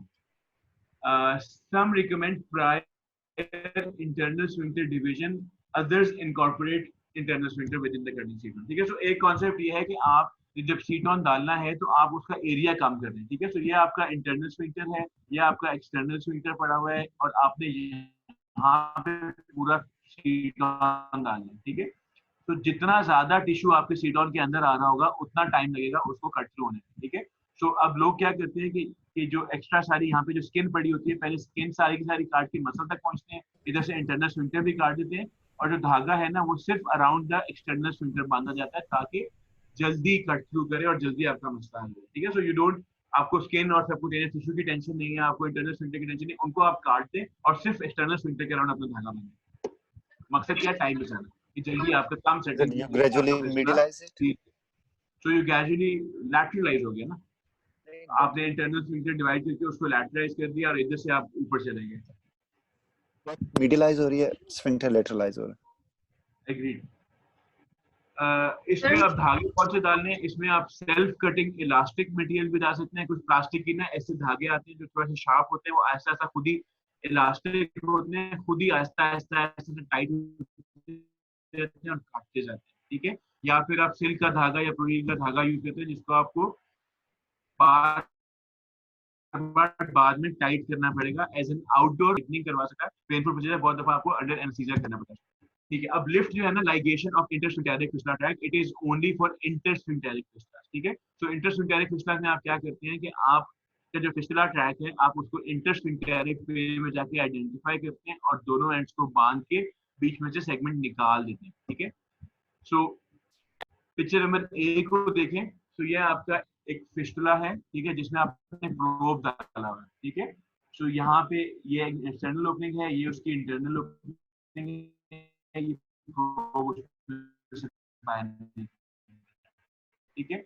एक्सटेंशन दी इंटरस्फिंक्टेरिक में जब आप गए तो ये अब आपको पूरा का पूरा ट्रैक नजर आ रहा है। ठीक है, सो ये ट्रैक इतना थिक इसलिए हुआ है कि लोग इसमें पहले सीटॉन डाल के छोड़ देते हैं। ठीक है, जब आपने लिफ्ट करना होता है तो एक एडेड पार्ट है कि आप लिफ्ट से पहले उसमें एक लूज सीटॉन डाल के पहले छोड़ दें, फिर बाद में लिफ्ट करें। उससे ये फायदा होता है कि ट्रैक जो है ना वो धागे की वजह से फाइब्रोज होकर थिकन हुआ होता है। ठीक है, और उसमें फिर हीलिंग कैपेसिटी ज्यादा होती है, लिफ्ट के बाद फेलियर के चांसेस कम हो जाते हैं अगर आपका ट्रैक ऑलरेडी इन्फ्लेम हुआ होता है। ठीक है, सो आपका ट्रैक थिक हुआ हुआ था, ट्रैक को आपने आइडेंटिफाई किया, ट्रैक को थोड़ा सा लंबा आपने डायसेक्ट किया दोनों साइडों पे, दोनों एंड्स को लाइगेट किया, फिर बीच में से आपने कोई 1 सेंटीमीटर का सेगमेंट निकाल दिया और फिर जो आपने इंसिजन दिया था उसको आपने स्टिच करके वापस बंद कर दिया। ठीक है, इसको कहते हैं LIFT procedure. It is only for intersphincteric fistulas. अब एक रीसेंट चीज आई है, उसको कहते हैं वॉफ्ट। ठीक है, वॉफ्ट क्या है? Video assisted anal fistula treatment. ठीक है, अब जिस तरह हर चीज में एंडोस्कोपिक आ गई, इस तरह इसमें भी एंडोस्कोपिक आ गई। 3 mm की आपकी स्कोप होती है, बारीक सी। ठीक है, इसको आप डायरेक्टली फिस्टुला ट्रैक में डालते हैं। ठीक है, और फिस्टुला ट्रैक में आप डाल के you go to the whole tract, internal opening पे आप टांका लगा के उसको बंद कर देते हैं अंदर से। ठीक है, और इस पूरे ट्रैक को आप कॉटरी करके बर्न कर देते हैं और इसमें आप फिर वो जो फिब्रिन ग्लू है वो इंजेक्ट कर देते हैं। ठीक है, so this is a minimal invasive procedure. इसमें आप कुछ भी नहीं कर रहे हैं, आप सिर्फ ट्रैक को कॉटरी करके बर्न कर रहे हैं, सारी म्यूकोसा उसकी बर्न कर देते हैं और उसमें फिर आप म्यूकोजल प्लग को कहते हैं फिब्रिन ग्लू इंजेक्ट कर देते हैं। ठीक है, सो वॉफ्ट के जो है ना, is it like radio frequency ablation? So this is like radio frequency, लेकिन इसमें नॉर्मल कॉटरी यूज हो रही है। ठीक है, तो ये जो बीच में से वायर जा रही है इसमें कॉटरी आप पीछे अटैच करते हैं, तो ये आपको जो आपकी टिप नजर आ रही थी, you just burning the whole thing under vision. ठीक है, सो ये ब्लाइंड नहीं है, RF पे तो आपको नजर नहीं आ रहा होता, आप रेडियोलॉजिकली देख रहे हो, इसमें तो आप अंडर विजन कैमरे के साथ देख के, जैसे हम लैप्रोस्कोपी करते हैं, आपको प्रॉपर सारा कुछ नजर आता है, आप पूरा का पूरा उसको बर्न करते जाते हैं और बाहर आते हैं। ठीक है, जब पूरा ट्रैक बंद होता है तो उस ट्रैक को ऑब्लिटरेट करने के लिए हम अंदर फिब्रिन ग्लू भी डाल देते हैं।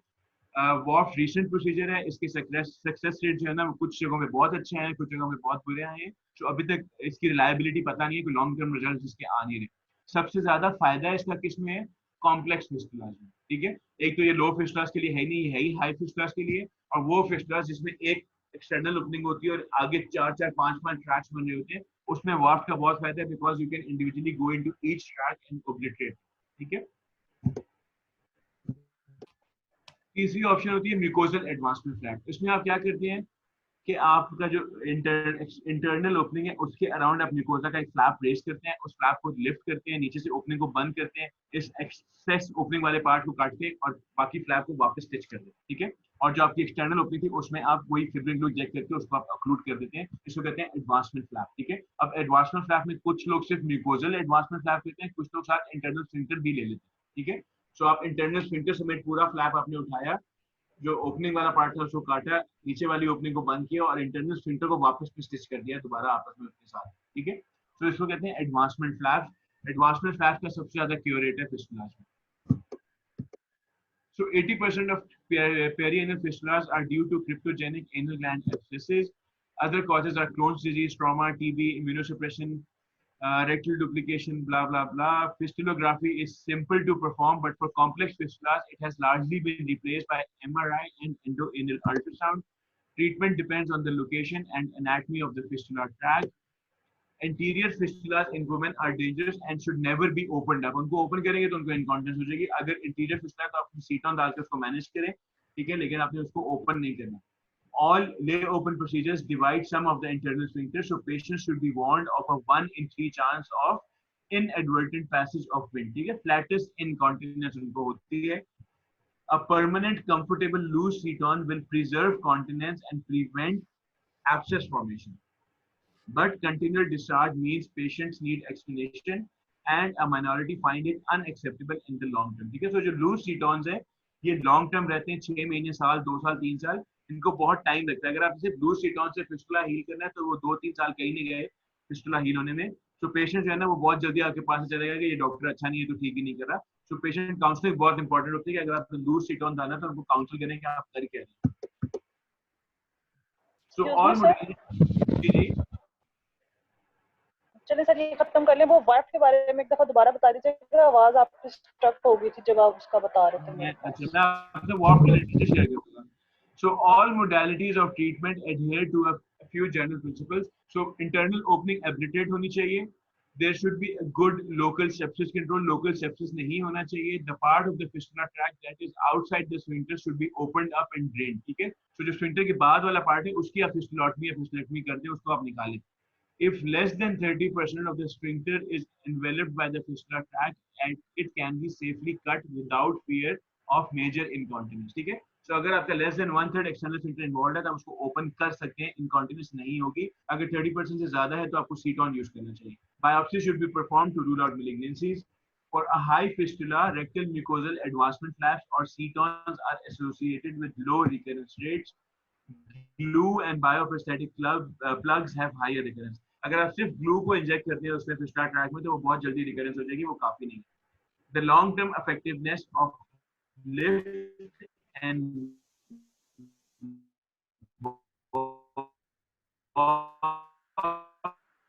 have not yet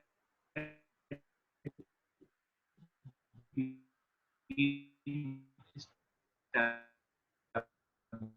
ठीक है, so वाफ्ट और लिफ्ट दोनों के लॉन्ग टर्म रिजल्ट्स अभी तक नहीं आए हैं, इसलिए अभी भी आप उसको एज अ रिलायबल प्रोसीजर नहीं करें। फिर भी पेशेंट सेटिस्फेक्शन ज्यादा है as compare to Ceton, because Ceton में भी तो आप 3-3 दफा एनेस्थीसिया दे रहे होते हैं, तो वाफ्ट फिर भी एक्सेप्टेबिलिटी वाइज ज्यादा एक्सेप्टेबल होता है लोगों को, वो एक्सेप्ट कर लेते हैं इस बात को कि आपको 4-5 दफा भी करना पड़ा आप करें, लेकिन मेरी कोई चीज आपने छेड़नी नहीं। ठीक है, so VAAFT has better compliance with the patients. नमाज हो गई, 5 मिनट की ब्रेक ले लें, फिर with complaints of pain, fever and discharge from the lower end of the back. On examination, he has a sinus at the natal cleft with pus coming out of it. We make a diagnosis of pilonidal sinus. कुछ और investigation की जरूरत है? No.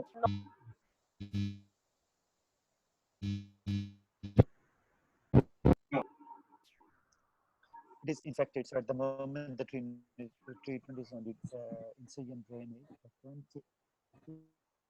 If it is the second time or if it's the third time later on. ठीक है, so this is infected right now. ठीक है, fever है, pain है, discharge आ रहा है, पस आ रही है, so right now it is an infected pilonidal sinus. आप कोई definitive काम नहीं करेंगे. You can start him on antibiotics. कई दफा जो है ना वो सिर्फ एंटीबायोटिक्स से सेटल कर जाते हैं। अगर एंटीबायोटिक्स फायदा नहीं हो रहा, सेटल नहीं हो रहा, 48 आवर्स तक नहीं सेटल हो रहा तो फिर आप IND कर दें, नथिंग एल्स। ठीक है, IND करने के बाद once the inflammation has settled, then you do a definitive surgery. Definitive surgery में क्या करना है?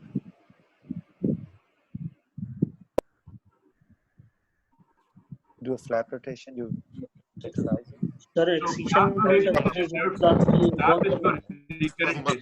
you can do pit picking, Bassini.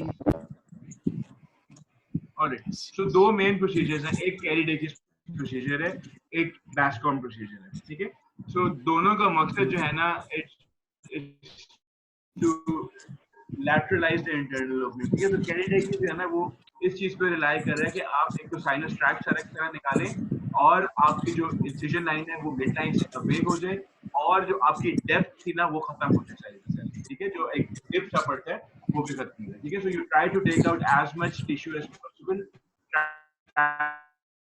पूरा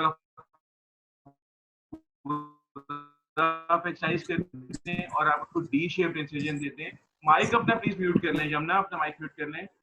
डी शेप्ड इंसिजन देते हैं। डी शेप का फायदा है कि जब आप इसको क्लोज करेंगे तो वो थोड़ा सा मिड लाइन से हट के साइड पे चला जाएगा। ठीक है, so this is Karydakis procedure. आसान प्रोसीजर है, स्ट्रेट फॉरवर्ड प्रोसीजर है। आपको जो रिकमेंडेड है excision you have to go नीचे up to the fractal fascia. ठीक है, तो आपको नीचे फेशिया तक जाके सारा इन्वॉल्व टिश्यू निकालना होता है। Normally you start of with कि आप इसमें मिथिलीन ब्लू इंजेक्ट कर देते हैं और फिर आप अपनी एक्सीजन शुरू करते हैं। अगर ड्यूरिंग एक्सीजन कहीं पे भी आपको मिथिलीन ब्लू नजर आती है, इसका मतलब है आपको अपनी एक्सीजन और वाइड करने की जरूरत है। ठीक है, जो बैस्कॉम टेक्निक है उसमें थोड़ा सा प्रोसीजर डिफरेंट है। उसमें आप जो साइनस ओपनिंग है उसको नहीं छेड़ते, ठीक है, आप लैटरल इंसिजन देके उससे पीछे जाके सारी की सारी जो एब्सिस कैविटी है उसको ड्रेन करते हैं और सारे जो बाल वगैरह पड़े होते हैं उनको निकालते हैं। सो लैटरल से जाके आपने सारा क्लीन किया, मिड लाइन वुंड को आपने रिफ्रेश करके वहीं पे स्टिच कर दिया, ठीक है, और लैटरल वुंड को ओपन छोड़ देते हैं। ठीक है, तो आहिस्ता आहिस्ता आहिस्ता आहिस्ता सारी ड्रेनेज जहाँ से होती रहती है वो आहिस्ता आहिस्ता हील होता जाता है। ठीक है, और आपका जो है ना सक्सेस रेट बैस्कॉम के कम है as compare to keratin procedure. ठीक है, पाइलोनाइडल साइनस में भी एंडोस्कोपिक ट्रीटमेंट आ गई है जिसको एप्सिट कहा जाता है। ठीक है, तो ये भी रिसेंट एडवांसेस में है, अभी बहुत ज्यादा कॉमन नहीं हुई है। बेसिकली वही इक्विपमेंट जो आप वाफ्ट के लिए यूज कर रहे हैं उसी को आप पाइलोनाइडल साइनस में यूज करते हैं। सो आप अपनी स्कोप को साइनस ट्रैक में डालते हैं, ये सारे उसमें बाल वगैरह नजर आ रहे हैं, आप सारे बाल निकालेंगे, सारी जो फॉरेन बॉडी सब कुछ निकाल के कॉटरी करके पूरा ट्रैक ऑब्लिटरेट करेंगे और उसके अंदर पिपिन ग्लू इंजेक्ट करेंगे, आपका प्रोसीजर कंप्लीट हो गया। ठीक है, this is endoscopic pilonidal sinus treatment या एप्सिट कहते हैं। ठीक है, इसके भी लॉन्ग टर्म रिजल्ट्स नहीं है, एक्सपेरिमेंटल प्रोसीजर है और अभी स्टडीज इसके ऊपर आ रही हैं, इसलिए आप इसको एज ए डेफिनेटिव प्रोसीजर नहीं बोल सकते। लिम्बर्ग फ्लैप, ठीक है, अब वो केसेस जिसमें मल्टीपल ओपनिंग्स हैं कि आप सिंपली कैरिडेकिस में आप एक्सरसाइज करना मुश्किल हो रहा है, रिकरेंट केसेस हैं, ठीक है, कॉम्प्लिकेटेड केसेस हैं, तो उसमें एक ऑप्शन आती है इसको लिम्बर्ग फ्लैप या रोम्बॉइड फ्लैप कहते हैं, जिसमें आप एक डायमंड शेप पूरा टिश्यू एक्सरसाइज करते हैं और आप लैटरल से उसको मूव करके मोबिलाइज करके आगे लेके आ जाते हैं। ठीक है, तो प्लास्टिक सर्जरी का बड़ा कॉमन प्रोसीजर इसको रोम्बॉइड फ्लैप कहते हैं।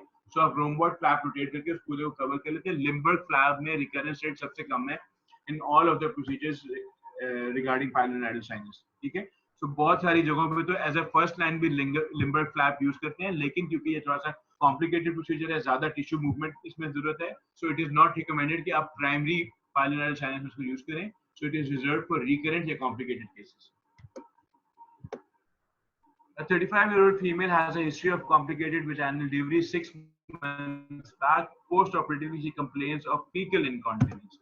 She presents to your clinic. On examination, she has a decreased anal tone. Do you want to investigate? Yeah, how do you want to investigate? You can just do examination under anesthesia. All right. So, do you need to do examination under anesthesia? अगर वो वैसे ही करवा दी examination. Sometimes the patient is not relaxed and you can't do proper examinations. Agreed.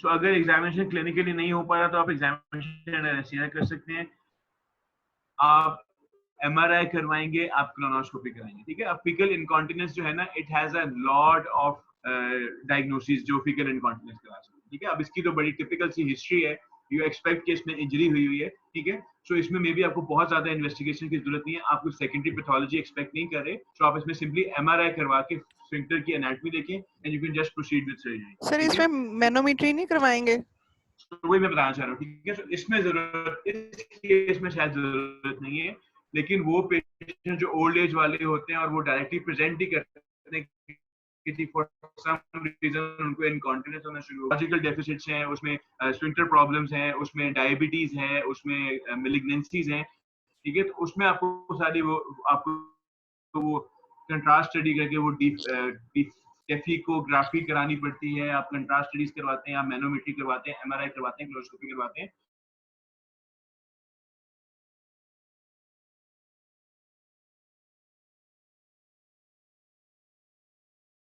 Sphincter damage हुआ, ठीक है, जब sphincter damage हुआ है तो आपको बहुत ज्यादा इन्वेस्टिगेशन की जरूरत नहीं है, आपका क्लिनिकल एग्जामिनेशन ही काफी है। ठीक है, तो जब आप क्लिनिकल एग्जामिनेशन करते हैं तो आपको एक डिफेक्ट फील होता है बिटवीन द प्लेस जहाँ पे स्फिंक्टर डैमेज हुआ होता है, सो यू नो एग्जैक्टली कि कहाँ पे आपका मसल डैमेज हुआ है और उसको कैसे रिपेयर करना है। ठीक है, सो जब आपने वर्कअप कराना है फॉर फीकल इनकॉन्टिनेंस, अब इस केस की बात नहीं हो रही, जनरली बात हो रही है फीकल इनकॉन्टिनेंस में, उसमें हिस्ट्री टेकिंग है, आप पेशेंट से कहते हैं कि वो अपनी स्टूल डायरी मेंटेन करे कि जी कब स्टूल पास किया था, कंट्रोल था कि नहीं था, क्योंकि आमतौर पे ऐसे नहीं होता कि फुल फ्लेज इनकॉन्टिनेंस होती है, वो कहते हैं कभी निकलता है कभी नहीं निकलता। सो इट इज वेरी कंफ्यूजिंग कि आप फीकल इनकॉन्टिनेंस को फीकल इनकॉन्टिनेंस है भी कि नहीं। ठीक है, एक फीकल इनकॉन्टिनेंस स्कोर होता है, स्टूल चार्ट है, काफी सारी चीजें हैं जो आप क्लिनिकली असेस करते हैं। ठीक है, उसके बाद आपने एग्जामिनेशन करना है, एनुलेटरल एग्जामिनेशन करना है, एंटीरियरली देखें, पोस्टीरियरली देखें, पेशेंट को स्फिंक्टर कंट्रोल करने का क्या है, उसकी फंक्शन देखें, फिर इन्वेस्टिगेशंस आ जाती हैं, ठीक है। तो उसमें आपका एमआरआई है, क्लोनोस्कोपी है, पेल्विक अल्ट्रासाउंड है, फिजियोलॉजिकल स्टडीज हैं जिसमें आप मैनोमेट्री वगैरह कराते हैं, एंडो इनर अल्ट्रासाउंड है। तो सारी चीजें आप करवा सकते हैं to find out the cause and the condition of your sphincter, ठीक है। सो बीइंग अ सर्जन, आपके पास जो पेशेंट्स अगर कभी केस में आ भी सकते हैं तो नॉर्मली इसी तरह के आते हैं जिसमें स्फिंक्टर डैमेज हुआ है, ठीक है। अब जब स्फिंक्टर डैमेज हुआ है ना, तो उसमें बड़ा आसान है कि आप डायरेक्ट रिपेयर कर सकते हैं, ठीक है, जिसमें आप इसको डबल ब्रेस्ट रिपेयर कहते हैं, कि आपको जहाँ पे पीआर एग्जामिनेशन पे जिस लेवल पे आपको डिफेक्ट फील हो रहा था, वहां से आप एक्सटर्नल स्फिंक्टर के बाहर से सारी स्किन को ओपन करें, you go and find your sphincters, उसको थोड़ा सा आप डाइसेक्ट करके ओपन करें और दोनों स्फिंक्टर्स को ओवरलैप करके स्टिच कर दें, ठीक है। सो इस स्फिंक्टर के एंड को मैं पहले यहाँ पे स्टिच करूंगा और फिर इसको यहाँ पे लाके स्टिच कर दूंगा, जैसे म्योज रिपेयर करते हैं ना मैश पैरामाइकल hernia में, कुछ वैसी टेक्निक है कि आप डबल ब्रेस्टिंग करके ओवरलैप करके रिपेयर कर देते हैं, ठीक है। और पेशेंट्स जो है ना, फर्स्ट पोस्ट ऑफ डे पे इनकी कॉन्टिनेंस रिकवर हो चुकी होती है और ये काफी मिजरेबल लाइफ से एकदम फौरन रिकवरी की तरफ आते हैं। बहुत सिंपल प्रोसीजर है, आना चाहिए, अनफॉर्चुनेटली हम लोगों को करना नहीं आता। जी जी, क्वेश्चन तो पूछा करें, वरना माइक प्लीज अपने म्यूट रखें, ठीक है। So it's a very simple procedure और आप जो है ना पेशेंट की काफी मिसरी जो है ना उसको बचा लेते हैं, ठीक है। अच्छा, अब कुछ पेशेंट्स ऐसे आते हैं जिनकी कोई ट्रॉमा की हिस्ट्री या कोई ऐसा प्रॉब्लम होता है जिसमें स्फिंक्टर में डिफेक्ट नहीं है, लेकिन आपको नजर आ रहा था कि इनका स्फिंक्टर बहुत लैक्स और स्पैचुलस सा हुआ है, ठीक है। So it's a dilated sphincter, कुछ ना कुछ उसमें फंक्शन मौजूद है, वो कॉन्ट्रैक्ट जरूर हो रहा है लेकिन उसमें इतनी स्ट्रेंथ नहीं है, ठीक है। सो ऐसे पेशेंट्स में आप स्फिंक्टर प्लाइकेशन कर सकते हैं और नॉर्मली फिर वो पोस्टीरियर साइड पे करते हैं कि आप पोस्टीरियर साइड से ओपन करें, अपना एक्सटर्नल स्फिंक्टर आइडेंटिफाई करके उसको थोड़ा सा एक्सपोज करें और फिर उसको प्लाइकेट करते हैं, जैसे यहाँ पे प्लाइकेटेड नजर आ रहा है कि आप एक साइड से स्टिचर लिया, दूसरा स्टिचर लिया, उसको आपने आपस में वो किया, तो आपका जो एनल किनाल था वो थोड़ा सा नैरो हो गया, ठीक है। तो बेसिकली आप एक किस्म का एनल स्टेनोसिस सा करते हैं। अब जो मकसद का थोड़ा बहुत कॉन्ट्रैक्शन है वो काफी है कॉन्टिनेंस देने के लिए, ठीक है। इसको कहते हैं sphincter plication. So direct repairs and sphincter plication दो चीजें जो आप सर्जिकली कर सकते हैं, ठीक है। वो पेशेंट्स जिनमें स्फिंक्टर फारिग हो चुके, काम ही नहीं कर रहा, स्फिंक्टर का फंक्शन ही नहीं है, मैनोमेट्री में आपने चेक किया and the sphincter has no function, तो उसमें दो ऑप्शंस हैं। आप ऑगमेंटेड रिपेयर कर सकते हैं आइदर थ्रू ग्रेसिलिस मसल और through a balloon pump assembly, ठीक है। सो ग्रेसिलिस में आप क्या करते हैं, ग्रेसिलिस का प्रॉक्सिमल एंड लगा रहने देते हैं, डिस्टल एंड को घुमा के आप लाके स्फिंक्टर के अराउंड घुमा देते हैं उसको, ठीक है। और नर्व स्टिमुलेटर के through you can contract it और रिलैक्स इट और इस तरह आप अपनी कॉन्टिनेंस अचीव करते हैं, ठीक है। ये जो बैलून पंप होता है, ये भी ऐसे आप बैलून को जब पंप करते हैं तो कफ टाइट हो जाता है, जब कफ टाइट होता है तो स्फिंक्टर बंद हो जाता है, जैसे ही आप बैलून को डिफ्लेट करते हैं तो कफ ओपन होता है and then you can defecate, ठीक है। सो ये ऑगमेंटेड रिपेयर्स है। रिसेंटली मैग्नेटिक स्फिंक्टर्स भी आ गए हैं जिसमें आप ये आपको नजर आ रहा होगा, स्फिंक्टर एनल किनाल के अराउंड पूरा आपने स्फिंक्टर रख दिया है, जब आप मैग्नेटिक करंट देते हैं तो एकदम टाइट हो जाता है, करंट रिवर्स करते हैं तो ये रिलैक्स होकर ओपन हो जाते हैं, ठीक है। और एक और चीज है सैक्रल नर्व स्टिमुलेशन, वो पेशेंट्स जिनमें बिकॉज ऑफ स्पाइन इंजरी या कोई ऐसी प्रॉब्लम है कि नर्व स्टिमुलेशन की वजह से मसल काम नहीं कर रहे लेकिन मसल वैसे ठीक है, तो उसमें आप नर्व स्टिमुलेटर्स इंसर्ट कर सकते हैं, जो कि आप ये सैक्रल प्रोमोटरी के साथ आपने यहाँ पे उसको इंसर्ट किया हुआ है, वो कंटिन्यूसली जो है ना आप उसको थ्रू या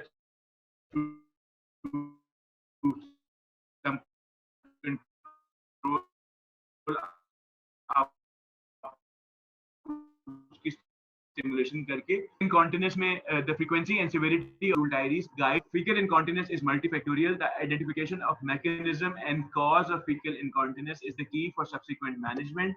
Conservative management including dietary counseling, medication and pelvic floor restraining is first line, ठीक है।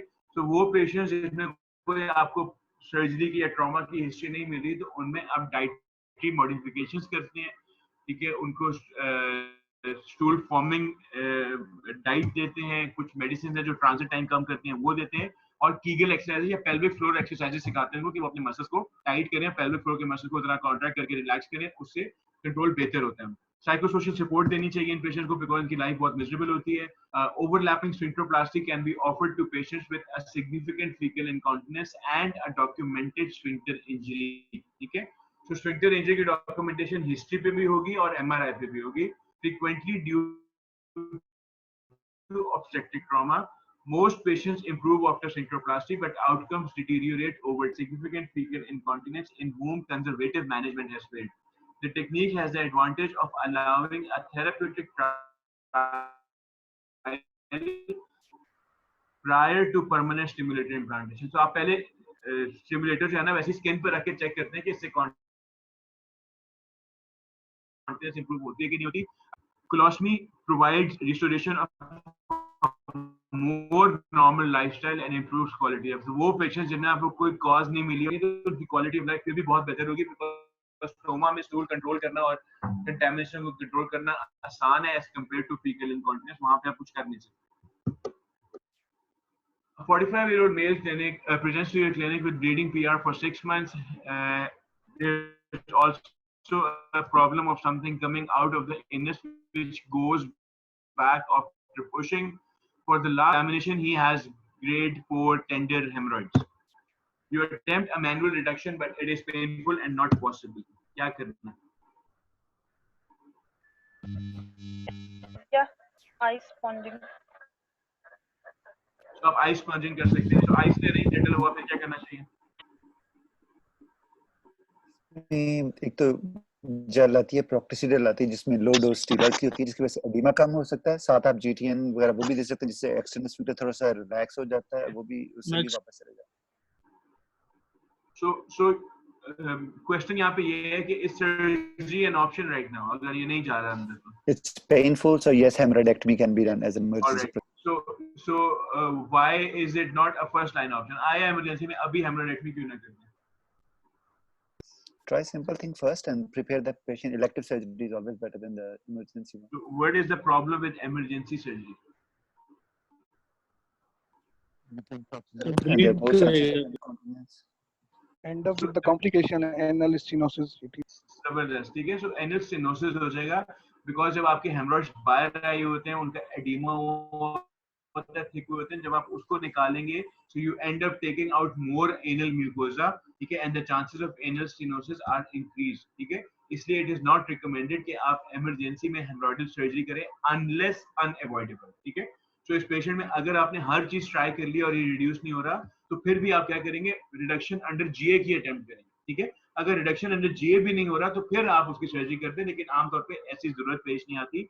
वर्स्ट केस सिनेरियो में जीए में कम से कम हेमरॉइड्स रिड्यूस हो जाते हैं, फिर आप उनको एडमिट कर लें, आराम से स्टूल पे ऑपरेट दें, थोड़ा सा टाइम दें, एडिमा सेटल हो, फिर आप इलेक्टिव सर्जरी कर लें. हाँ, अगर नहीं सेटल हो रहा तो इमरजेंसी सर्जरी का रोल जरूर है, लेकिन try to avoid it as much as possible. ठीक है. और अगर इमरजेंसी सर्जरी करनी भी है तो just try removing only one haemorrhoid ताकि आपका एनल स्टेनोसिस का चांसेस कम से कम हो. ठीक है. सो आपने अटेम्प्ट की, हेमरॉइड रिड्यूस हो गए, आपने पेशेंट को एडमिट कर लिया. अब पेशेंट आपके पास एडमिट है, does he need any workup before definite surgery?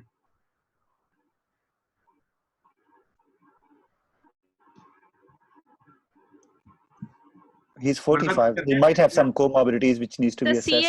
CLD के लिए देखेंगे.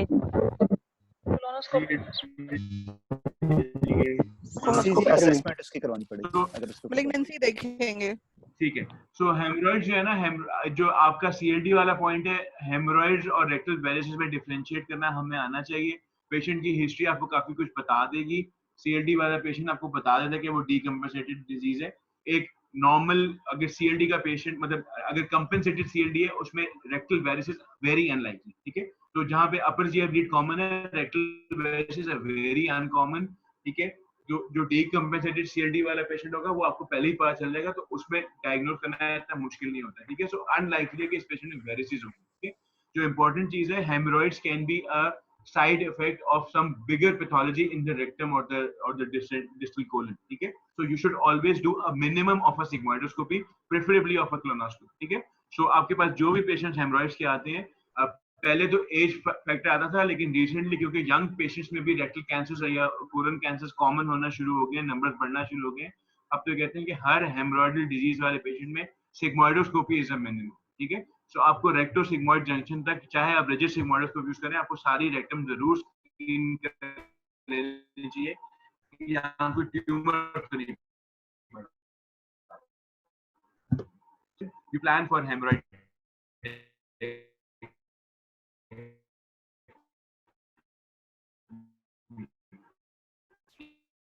ठीक है.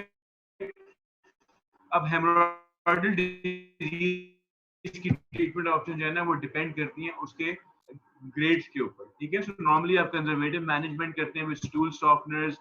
टेफ्लॉन कंट्रोवर्शियल है, टेफ्लॉन का कोई खास रोल नहीं है, जितना ज्यादा टेफ्लॉन वाले ओपीडीज में आते हैं उतना ही वो यूजलेस चीज है। टेफ्लॉन डज नॉट मैनेजमेंट में, ठीक है। रोल है तो बैंड लाइगेशन और इंजेक्शन स्क्लेरोथेरेपी का है फॉर ग्रेड 1 एंड ग्रेड 2 है, ठीक है। तो अगर आपके हेमरॉइड्स हैं जो प्रोलैप्स में कैंसर जाते हैं फौरन, तो उसमें आप इंजेक्शन सकते हैं, बैंड लाइगेशंस भी कर सकते हैं, ठीक है।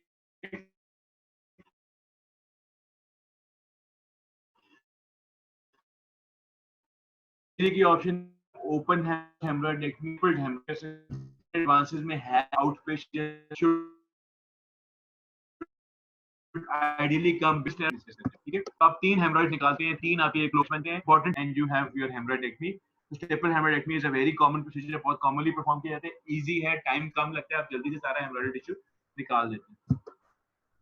हेल्स की अच्छी चीज है, हेल्स इज हेमरॉइडल आर्टरी लाइगेशन सिस्टम, ठीक है।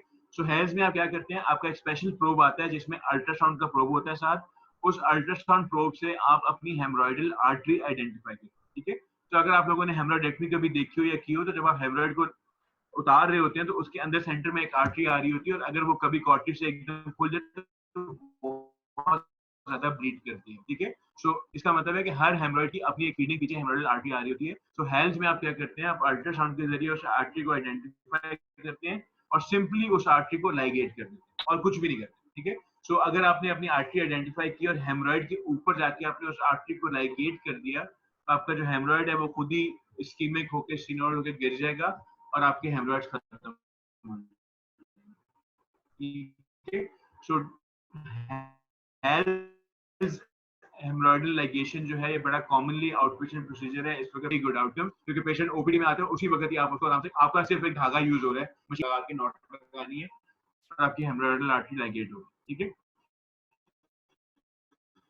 हेल्थ के साथ ना एक और चीज ऐड हो जाती है जिसको RAR कहते हैं, जिसमें आप रेक्टल म्यूकोजा की प्लाइकेशन कर देते हैं ताकि ये जो आपका प्रोलैप्स टिश्यू था ये पुल होके ऊपर चला जाए, ठीक है।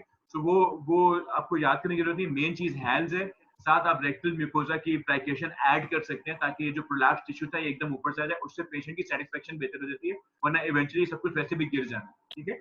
अगर आप आर्टरी को लाइगेट करते हैं ना, तो आपके जो प्रोलैप्स हेमरॉइड्स पड़े होते हैं वो नीचे प्रोलैप्स पड़े रहते हैं कुछ दिन तक, तो पेशेंट को लगता है कि कुछ हुआ ही नहीं है, कुछ बेहतरी नहीं आई, हालांकि कुछ दिनों के बाद उसने चली जाती है। So people normally add like application with health procedure. Complications के हेमरॉइडेक्टमी की पेन है, retention of urine, reactionary haemorrhage, secondary haemorrhage, anal structure, anal fissure, incontinence, ठीक है। सो इनकॉन्टिनेंस तो खैर बहुत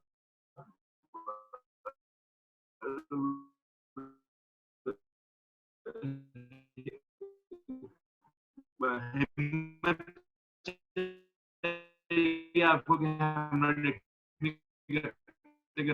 पूरा स्ट्रक्चर उड़ा दें, लेकिन एनल स्ट्रक्चर या anal stenosis is a very common complication of hemorrhoidal disease, ठीक है। इसमें of difficulty in passing of frequent passage of pus, complete obstruction के साथ पेशेंट नहीं आएगा, ठीक है। कंप्लीट सिनोसिस के साथ भी पेशेंट नहीं आता, पेशेंट आता है जब उसका सिनोसिस थोड़ा सा नैरो हो रहा होता है, उसको समझ नहीं आ रही होती क्या हो रहा है, वो कहता है जी मुझे बहुत जोर लगाना पड़ता है स्टूल करने के लिए, जब भी मैं करने जाता हूँ पूरा इवैक्यूएट नहीं कर पाता, कभी कभी ब्लीडिंग शुरू हो जाती है, कभी कभी सीवियर दर्द होती है, कभी रेशा आना शुरू हो जाता है, ठीक है। So everything is getting worse over time, Aahista Aahista वो सिनोसिस वर्स हो रहा होता है, ठीक है।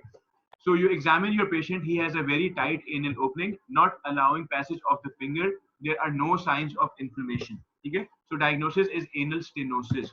Investigations क्या करनी है? As such, it is a clinical diagnosis, but otherwise you can do manometry.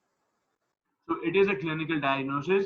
Manometry के लिए भी आपको उसको डायलेट करना पड़ेगा, आप डायलेशन के बाद मैनोमेट्री करा सकते हैं, कोई अंडरलाइंग डिजीज हो सकती है। So if you don't have a clear cut history of a procedure happening और एकदम anal stenosis हो गया है, so suspect a malignancy, ठीक है। So आपने बेस मेन चीज जो करनी है, आपने malignancy रूल आउट करनी है।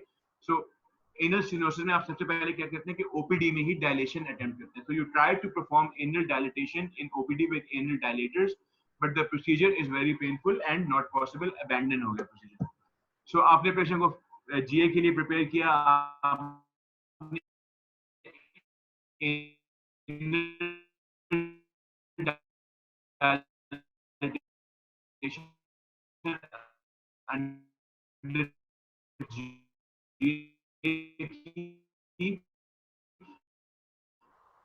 और साथ अपने एनल वॉल की बायोप्सी में आप VY एडवांसमेंट फ्लैप करते हैं, तो आप साइड से एनल म्यूकोजा को पुल करके अंदर लेके आ जाते हैं, ठीक है। सो आप इंसिजन देते हैं, स्फिंक्टर को अपना जो स्टेनोसिस को थोड़ा सा ओपन करते हैं और म्यूकोजा को पुल इन करके you just dilate your anal opening, इसको एनोप्लास्टी कहते हैं। Isn't it this for Fisher? Vivaplasty. This is for Fisher, isn't it? No. VY advancement. एनोप्लास्टी आप फिशर के लिए भी कर सकते हैं अगर आप फिशरेक्टमी कर रहे हैं, वो एक अलग चीज है, ठीक है। तो VY anoplasty is for anal stenosis, ठीक है। सो स्टेनोसिस क्यों हो रहा है? स्टेनोसिस इसलिए नहीं हो रहा कि आपका मसल छोड़ा गया, मसल तो आपका पूरा मौजूद है, ठीक है। प्रॉब्लम यह है कि आपने सेंटर से क्योंकि म्यूकोजा इतना निकाल दिया था, तो म्यूकोजा हील होके स्टेनोज हो गया, ठीक है। तो म्यूकोजा के जो बीच में गैप्स थे वो आपस में जब हील हुए, तो उन्होंने हीलिंग होते होते वो नैरो हो गए, ठीक है। तो अगर आप उस म्यूकोजा को इंसाइज करके बीच में एक फ्रेश म्यूकोजा का पैच ले आते हैं तो वो ओपन हो जाए, ठीक है।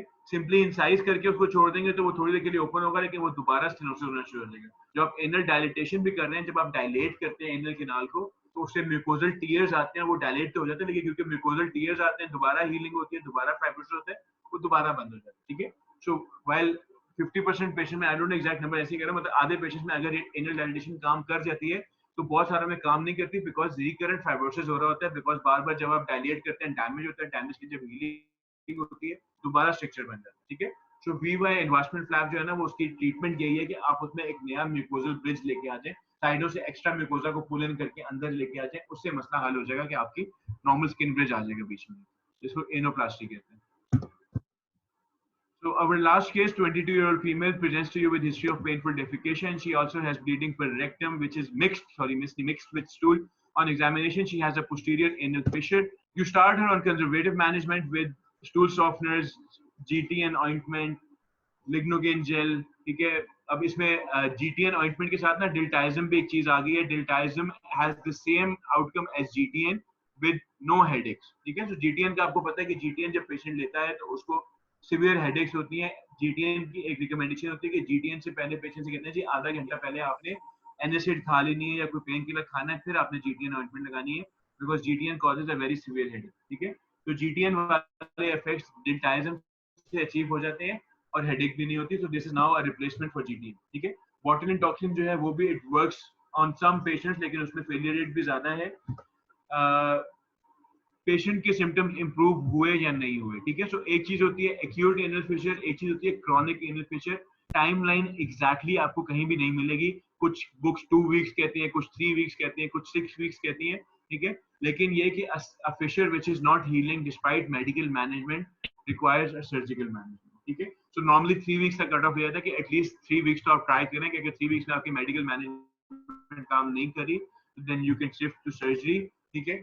तो इसमें कोई एग्जैक्ट टाइम फ्रेम नहीं। कई दफा पेशेंट जो है ना रिकरेंट आ रहे होते हैं कि जी एक दफा अटैक हुआ, सेटल हो गया, 2 महीने बाद दोबारा दोबारा फिशर बन गया। तो इसका मतलब ये नहीं कि वो क्रॉनिक एनल फिशर है, इसका मतलब है कि आप दोबारा उसको ट्रीटमेंट दें और पेशेंट का जो कॉज है ऑफ द फिशर उसको आइडेंटिफाई करें। आमतौर पे ये पेशेंट्स वो होते हैं जिनको रिकरेंट कॉन्स्टिपेशन बार बार हो रही होती है, so you need to treat their constipation, ठीक है।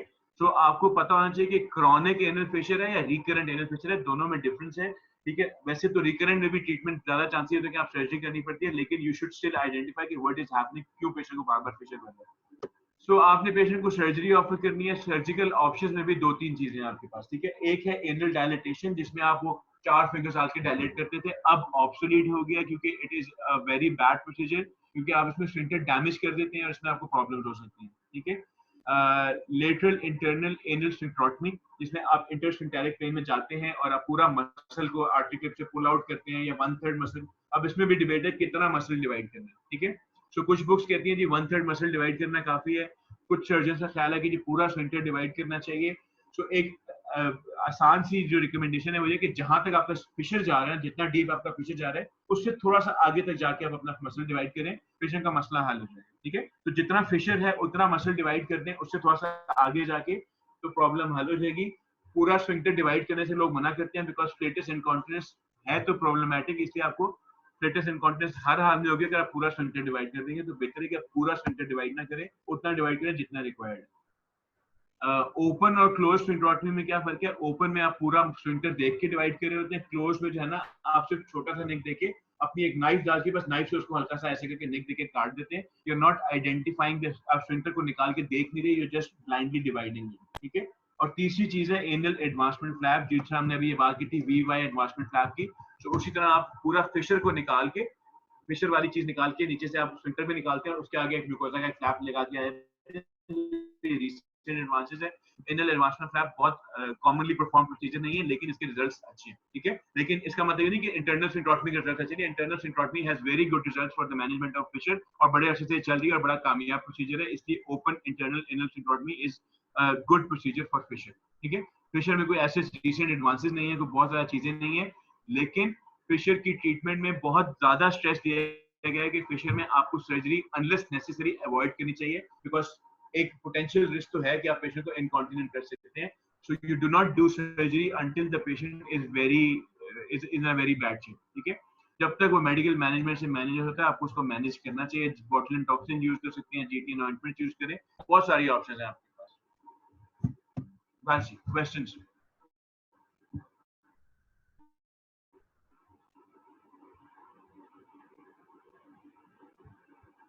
No questions? Sir rectal prolapse के जो केसेस हमारे पास आते हैं फुल थिकनेस वाले, उनको हम अपने पास रखते हैं कंजर्वेटिवली, तो हमें क्या करना चाहिए? आई मीन सिट्स बाथ देने चाहिए या आइस पैक्स लगाने चाहिए, ये क्या करना चाहिए जब तक उनका सर्जरी हो?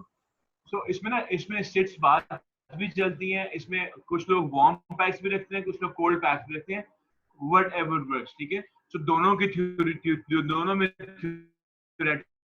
के लिए वो है, वार्म पैक्स भी काम कर जाते हैं कि जी वो मसल्स को रिलैक्स करते हैं। कोल्ड पैक्स का ये कॉन्सेप्ट है कि वो ब्लड सप्लाई को कम करके ना उसका जो एडिमा है और वो है उसको कम करते हैं। सो एनीथिंग व्हिच वर्क्स, ठीक है। वर्स्ट केस सिनेरियो में आप जीए दे के पेशेंट को आराम से 4 उंगलियों के साथ जेल शेल लगा के उसको रिड्यूस करें, ठीक है। You should avoid surgery in prolapsed hemorrhoids या रेक्टल प्रोलैप्स में एमरजेंसी सर्जरी अवॉइड करनी चाहिए। जितनी कोशिश कर सकें उसको कंजर्वेटिव रखें, अगर कंजर्वेटिव नहीं हो रहा तो फिर जीए में जाकर रिड्यूस करने, लेकिन operation people have used sugar as well on the rectal prolapse. I think sugar लोग लगाते हैं, उससे भी एडिमा कम होता है, वो भी एक ऑप्शन है, राइट। सर वो जो आपने बताया था सिग्मॉइड कोलन के अंदर पैक ट्यूब का, तो फिर से बताएंगे? मुझे ये हो रहा है कि जो आप एब्डोमिनल वॉल से उस ट्यूब को बाहर लाते हैं तो वो बॉदर नहीं करेगा पेशेंट को, क्योंकि the tube is outside, so it is using for the feeding purpose, लेकिन आप जो इसके अंदर यूज कर रहे हैं उसको फिक्स करने के लिए सिग्मॉइड को, तो वो जो ट्यूब बाहर है वो बॉदर नहीं करेगी पेशेंट को? वो बॉदर कर सकती है आप, तो उसका ना ल्यूमेन हो जाता है कि आप उसका ल्यूमेन बंद कर देते हैं, ठीक है। तो ट्यूब एक पड़ी है, उसका ल्यूमेन बंद कर देते हैं, उसका मकसद सिर्फ उसको होल्ड करना है वहां, ठीक है। जब आप सिग्मॉइडोप्लेक्सी कर रहे हैं विद कोलोनोस्कोपी, तो उसका मकसद है कि कोलन वहां पे हेल्ड रहे। किस में कर रहे हैं? ये वो पेशेंट हैं जो सिक हैं, जिनकी तबीयत खराब है, जिनको आप मेजर सर्जरीज नहीं कर सकते। तो ये वैसे भी आमतौर पे बेड रिडन पेशेंट्स होते हैं, उनका आप ये काम कर रहे होते हैं। सो आई डोंट थिंक एक ट्यूब अगर बाहर निकल जाएगी तो उनको इतना ज्यादा कोई प्रॉब्लम होगा उससे। लेकिन ये कि आपकी बात ठीक है, वो प्रॉब्लम कर सकती है, लेकिन हम जिस मकसद के लिए करें वो भी आप देखें कि हम सर्जरी अवॉइड करना चाह रहे हैं, ठीक है।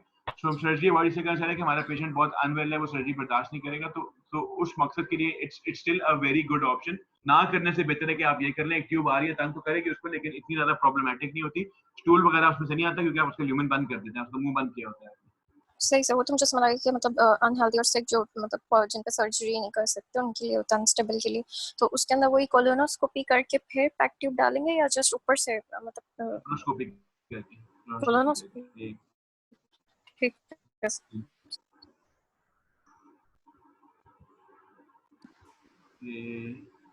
दूसरी बात सर, ये जो वो आप डेफ्लॉन का कह रहे थे कि लेकिन the recent studies and the, ये आपको इमेज नजर आ रहा है?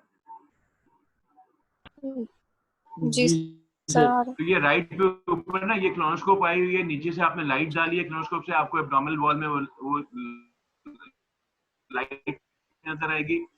वहां पे आप इंसिजन को आपने हवा से डायलेट भी किया होता है, आपको लाइट मार्क नजर आती है। और सेल्डिंगल टेक्निक अगर आपको याद हो कि आप पहले नीडल डालते हैं, फिर वायर डालते हैं, फिर वायर के ऊपर आप अपना जो भी आपने ट्यूब डालनी है उसको डाल के उसको फिर आप फोल्ड करते हैं तो कोलन वॉल के साथ एंकर हो जाती है और ट्यूब आपकी वहीं पे फिक्स हो जाती है इसका, ठीक है।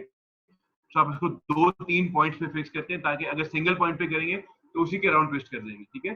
सो एटलीस्ट 5 सेंटीमीटर के गैप पे आप 2-3 जगहों पे उसको फिक्स करते हैं ताकि प्रॉब्लम ना हो।